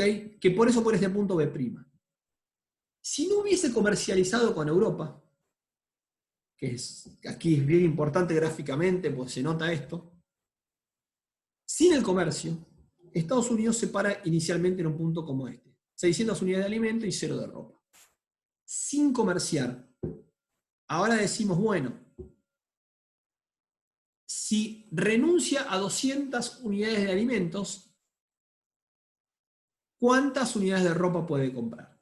Si no comercializase con Europa, si renuncia a 200 unidades de alimento, liberaría 200 horas hombre, y con esas 200 horas hombre podría haber comprado 100 unidades de ropa. ¿Por qué? Porque producía con 2 horas hombre una unidad de ropa. Entonces, sin comercializar, a partir de un punto como este, con un punto como A, si reducen 200 unidades de los alimentos, podría ir a un punto como B. ¿Por qué? Porque reduce 100 unidades, 200 unidades de alimentos y produce 100 de ropa. A partir del comercio, lo que va a hacer ahora es, va a un punto inicial como A, de 600, y va a decir, yo renuncio a 200 unidades de alimentos, pero no es que renuncio y las dejo de fabricar. Renuncio de la siguiente forma. Las fabrico, pero luego las vendo a Europa, que me las va a pagar más caras que yo, porque ellos son relativamente menos productivos que yo produciendo alimentos, y con lo que ellos me pagan por los alimentos, les voy a comprar ropa. Ahora, fíjense que renuncio a las mismas 200 unidades de alimento, pero en vez de dejarlas de producir, las vendo y con lo que tengo compro ropa. En ese movimiento, ahora, las 200 unidades de alimentos se pueden intercambiar con este ida y vuelta de vender y comprar por 133 unidades de ropa.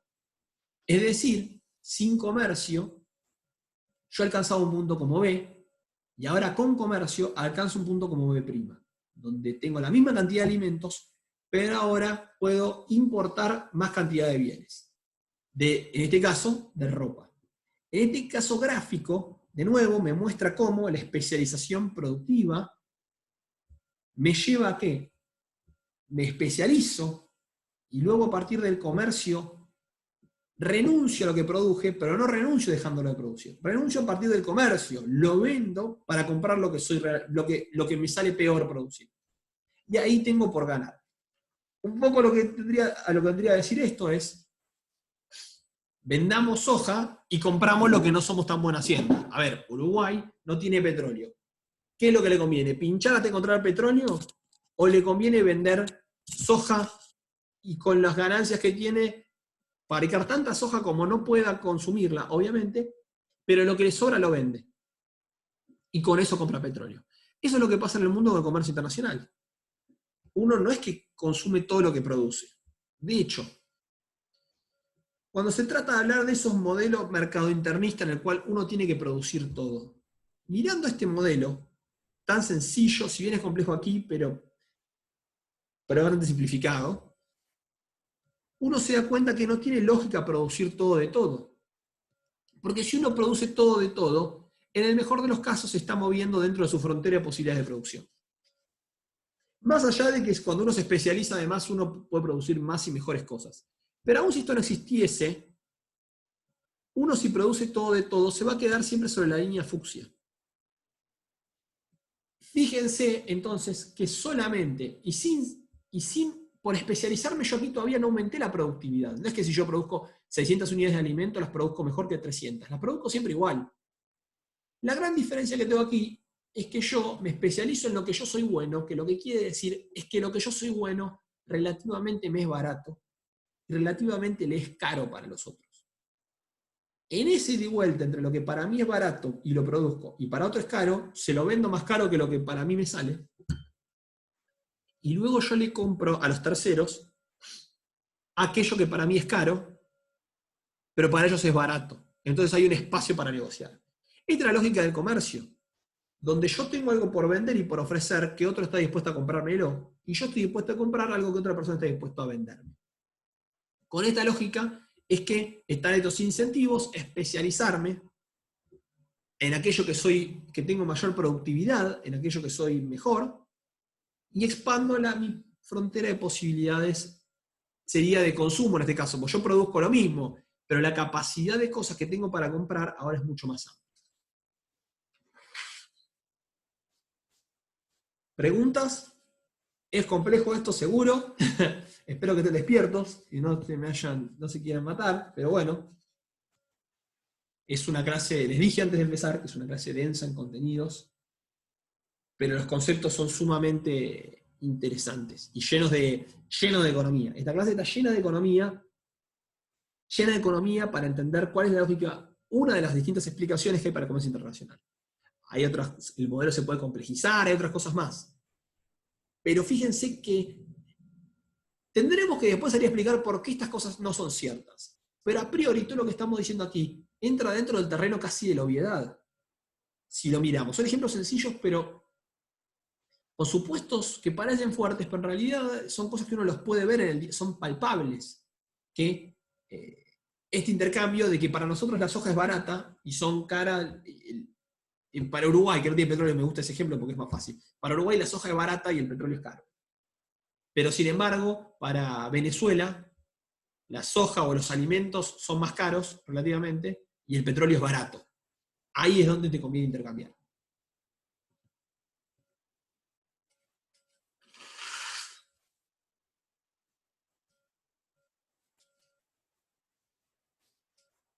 Exactamente, Manu, es como vos decís, este ejemplo, que dice que básicamente en Vietnam hace 600 zapatillas Nike y en Estados Unidos hace 300. Y, no, en Estados Unidos, a ver, digamos que incluso este modelo, Vietnam hace 600 zapatillas y Estados Unidos podría hacer, con la misma unidad de tiempo, que haga 1000 zapatillas. Sigue siendo más productivo Estados Unidos que Vietnam. La diferencia es que Estados Unidos además puede hacer 1000 max y en Vietnam pueden hacer 0 o pueden hacer 10. Sigue aplicando este principio. No requiero, acá Manu me da un ejemplo en el cual Estados Unidos y Vietnam, Vietnam es más productivo en términos absolutos que Estados Unidos. Ni siquiera hace falta eso. Con que sea más productivo relativamente, ya con eso me alcanza. Juan Ibertoni, ¿eso respecto a la vida real? Sí. No todo lo cierto es obvio cuando las premisas son incorrectas, como me decía un profesor en quinto año, una frase que me encanta. Después se puede ir complejizando el modelo, obviamente, pero a priori, esta lógica tenemos que pensarla. Uno no comercia porque sí, sino comercia porque hay algo por ganar. Bautista me pregunta acá, lo leo en voz alta, me pregunta en privado, pero parece, está bueno hacerlo en público. ¿Es bueno deslocalizar la producción hacia el tercer mundo entonces? Ni siquiera es que es bueno, esto se da naturalmente, de hecho, porque hay cosas por ganar con esto. Y cuando hay cosas por ganar, obviamente que es bueno. ¿Ok? Obviamente que va a haber sectores afectados y va a haber sectores que ganan y sectores que pierden. Pero desde ya que en este modelo, esa distribución, esa división internacional de alguna forma de las especializaciones y del trabajo, tienen detrás toda una ganancia para todos. Entonces desde ya que es bueno, en ese sentido. ¿Entiende? Los comentarios finales, pero igual seguimos con algunas preguntas, pero tampoco nos queda tanto tiempo, porque es una clase densa esta. Este modelo parte de algunos supuestos clásicos, que obviamente que hay consideraciones adicionales que en el libro las menciona, yo en clase no se las doy, porque son cosas que no hemos dado, cuestiones que tienen que ver con el medio ambiente y demás, que no nos hemos metido. Efectos distributivos, esto sí me parece bien relevante tenerlo en cuenta.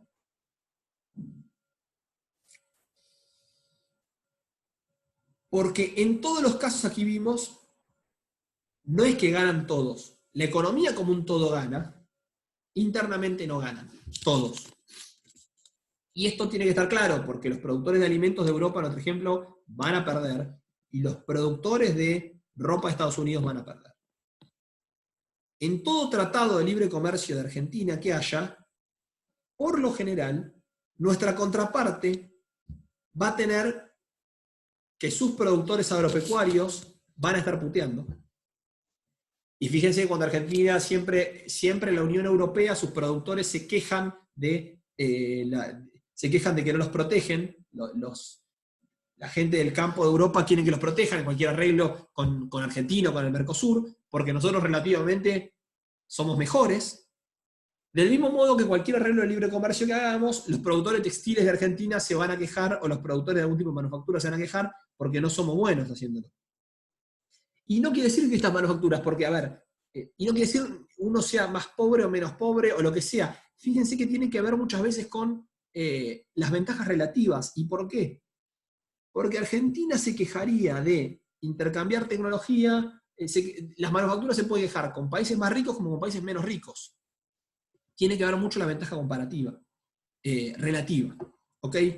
Pero de nuevo, acá la idea importante no es que todo va a ganar. Y esto un poco quizás, algunas inquietudes que ustedes plantean de por qué estas cosas no se hacen en la práctica, bueno, No es una pavada cuando una cantidad grande de la población, o grande no, o pequeña, pero con poder y capacidad de gritar fuerte, se va a perjudicar. Por eso mismo también es que muchas veces no se evoluciona y no se avanza en ese sentido. En esta clase hemos visto entonces algunos efectos de una economía abierta, que por lo general siempre damos el supuesto economía cerrada, y nunca vemos las exportaciones y las importaciones. Acá nos empezamos a meter con alguna cosa de economía abierta. Esta clase igualmente es como bastante autocontenida y vamos a volver a hablar de cuentas nacionales en las clases que vienen, porque en realidad esta clase es microeconómica, de alguna forma, los fundamentos de esto. Porque fíjense que estamos hablando de costos de producir y precios de bienes puntuales, y no estamos hablando de un agregado económico. Es una clase de microeconomía en realidad, esto, que viene a justificar. El comercio internacional es una mezcla entre micro y macroeconomía.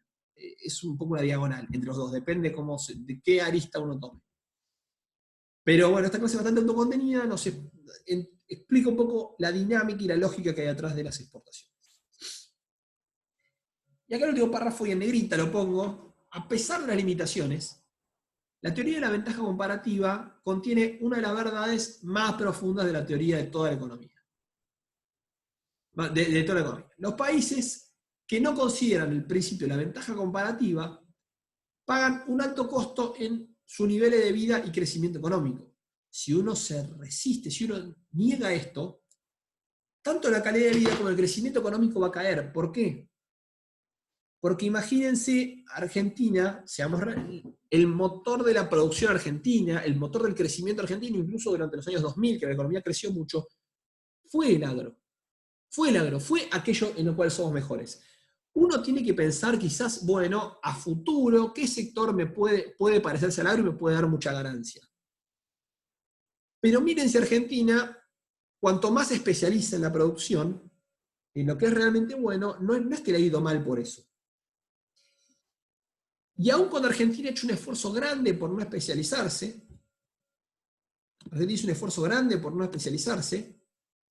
comparemos con otros países que se han especializado más. Por ejemplo, Paraguay. Paraguay en los últimos 10, 12 años ha sido magnífica su performance. Paraguay es un ejemplo en un montón de cuestiones. Es un país que ha hecho cosas, más allá de un montón de problemas internos que puede tener y demás, es un país que ha hecho, la verdad que ha tenido un éxito muy particular en su performance macroeconómica, y en particular la cuestión del comercio internacional ha sido el motor, y la producción de agroalimentos es el motor del crecimiento paraguayo en la última década, que ha sido todo un éxito. Entonces, resistirse a la ventaja comparativa nos va a llevar a perdernos un montón de oportunidades que en última instancia van a limitar el crecimiento y limitar las posibilidades de vida que tenemos.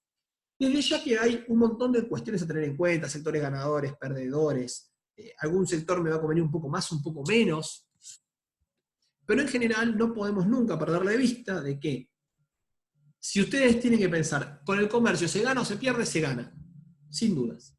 Después obviamente que hay matices y hay que entender en ciertos sectores o no, pero el comercio nos hace que todos ganemos. ¿Por qué? Porque es básicamente lo que uno hace en el día a día. Ustedes estudian una carrera y se van a especializar en ser profesionales de ciencias económicas. Si no, seguirían estudiando en la escuela, y algo parecido a una escuela en la cual estudiamos ramos generales toda la vida. Y así no funciona el mundo, porque así ninguno de nosotros podría subsistir si pretendiese especializarse en todo. Todos y en todo ámbito de la vida ganamos con hacer muy bien lo que hacemos bien y ofrecerle al resto nuestros servicios. Incluso jugando al fútbol. No tienen que hacer todos todo. Y así en cualquier ámbito, y en una empresa misma, no tiene que todo el mundo saber hacer lo mismo. El gerente de finanzas hace finanzas, el que está en almacenes sabe hacer cuestiones de logística, el que está en producción hace cuestiones de producción, y esto es lo mismo con todo.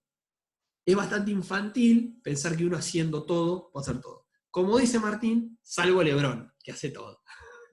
Y ahí me salió el tiro por la culata. Salvo LeBron, que hace todo. Así todo perdió, siendo el mejor de todos, perdió con los Golden State Warriors más de lo que ganó. ¿Por qué? Porque los Golden State Warriors no tienen a LeBron, pero tienen un equipo de gente distribuida que hace muy bien sus tareas individualmente. Terminamos siempre hablando de básquet. Bueno, ¿alguna consulta?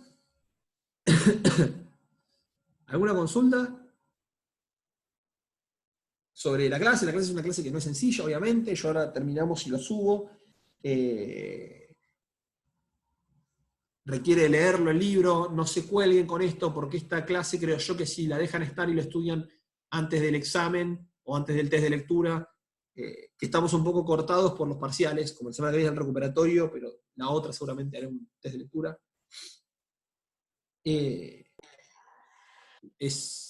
Denle bolilla, léanlo. Léanlo el Isidro, libro. ¿y cómo haces para cuando discutís con esa gente que es pro industria nacional, nada importado y todo lo fabricamos nosotros? ¿Cómo puedes encarar una discusión con gente así? Bueno, De hecho, está a ver, lleno. uno tiene que pensar, la discusión hay que pensar. Levantando los dos dedos. No. Claro. No, chicos, por favor, no. Yo en serio, porque si no voy a tener que limitar las preguntas y está bueno por sacar más dudas, pero si no seamos... A ver, una discusión en el ámbito de Sí, teniendo no, la discusión como un intercambio de ideas, no una discusión. No, obvio, no, estaba diciendo ahí por el comentario de fondo, creo que fue, no sé quién fue que lo hizo. Profe, No. Pero, a ver, déjame que respondo esto. Desde ya que uno tiene que pensar, nosotros somos profesionales de las ciencias económicas. Entonces tenemos que pensar, de alguna forma, si vos lo querés pensar desde la economía política, se llama esa parte de cómo se implementan las cosas y cómo llega a la práctica, hay que entender, Franco, que, como te dije, hay ganadores y perdedores. Cuando hay ganadores y perdedores, es muy probable que nunca podamos implementar el 100% de esto. Lo que sí tenemos que hacer es por lo menos mostrar dónde estamos en offside y con qué cosas realmente nos estamos yendo al diablo. Después, incluso en Estados Unidos, hay veces que los lobbies sectoriales se cierran algunas cosas, las farmacéuticas nunca entran dentro de un acuerdo de libre comercio en ningún lado del mundo. No es que todo el mundo funciona y que el libre comercio se aplica en todo el mundo sin problemas. Entonces hay que saberlo eso. Tampoco podemos pretender que por eso que uno ve a algunos economistas que salen mucho en la tele y tienen un grado de irrealidad, porque hay como un poco una fantasía de que, bueno, como el libre mercado, etcétera, tiene tantas virtudes, lo aplicamos y listo. Ojo, porque tiene virtudes de forma agregada, pero en forma individual hay ganadores y perdedores. Y yo eso lo tengo que tener en la cuenta y tengo que pensar que del otro lado hay alguien que quizás está más identificado con un sector que pierde. Entonces parece no es que en el agregado ganamos. Ese perdió 100% o perdió el 90%. Eso no hay que perderlo de vista nunca, porque eso hace a la parte de la política económica, cuándo se puede aplicar o no.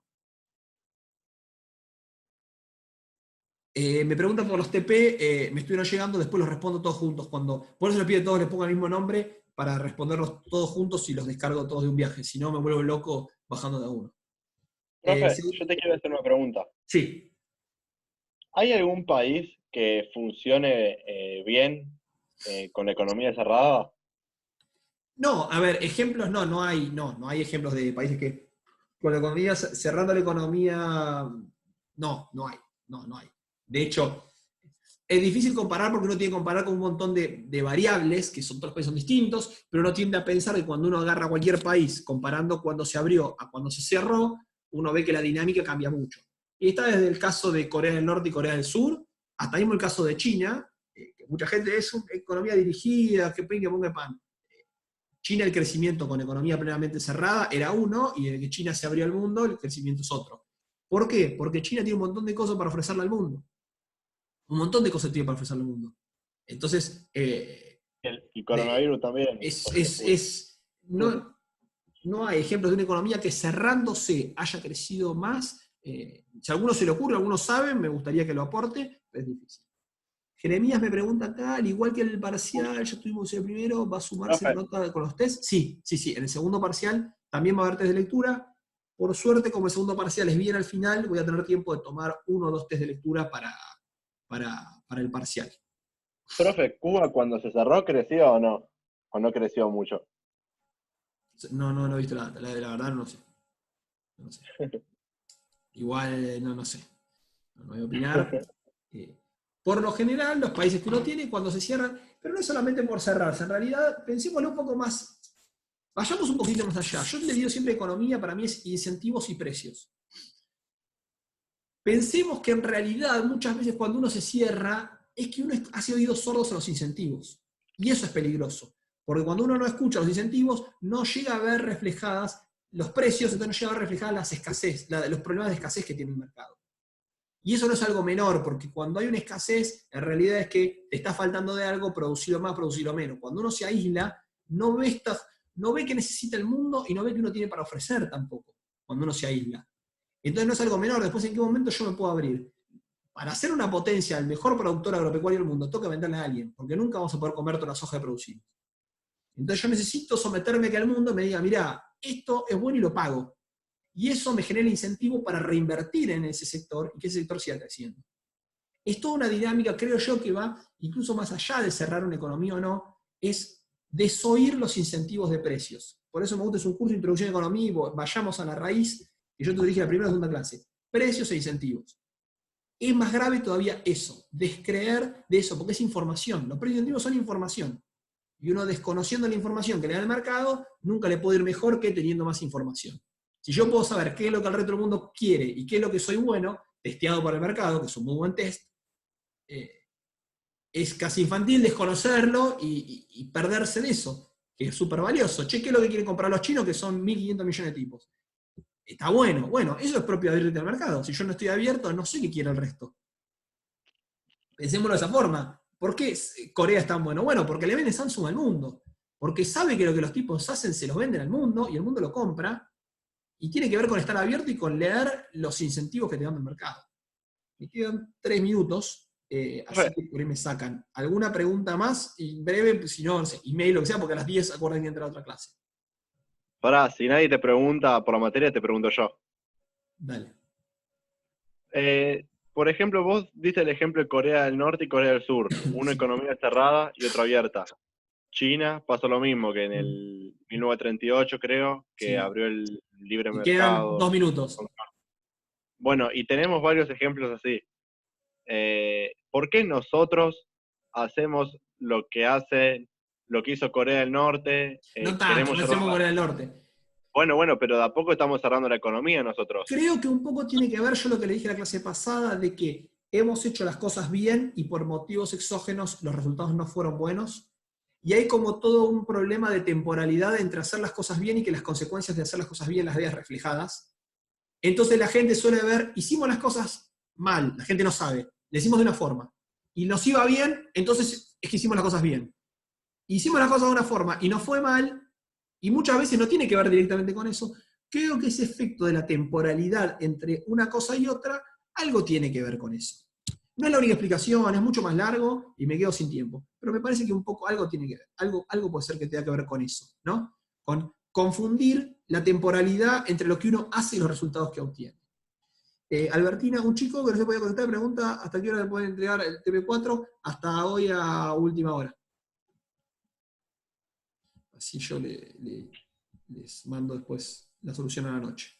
Bueno, Che, profe, chicos, cuando nos quiera vamos acá. cuando quiera creamos una clase y nos ponemos a hablar así de Cuando quieran. estos debates.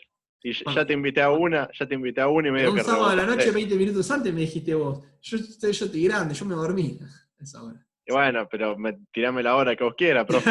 Además, a la noche, a la tardecita, a la noche estoy jugando a Age of Empires cuando tengo un rato. Bueno, chicos, ¿Cómo te llamás? Isidro War, como mi mail, Bueno, dale. en Steam. Chao. Hasta luego, Chao, chicos. profe. Chao, chao.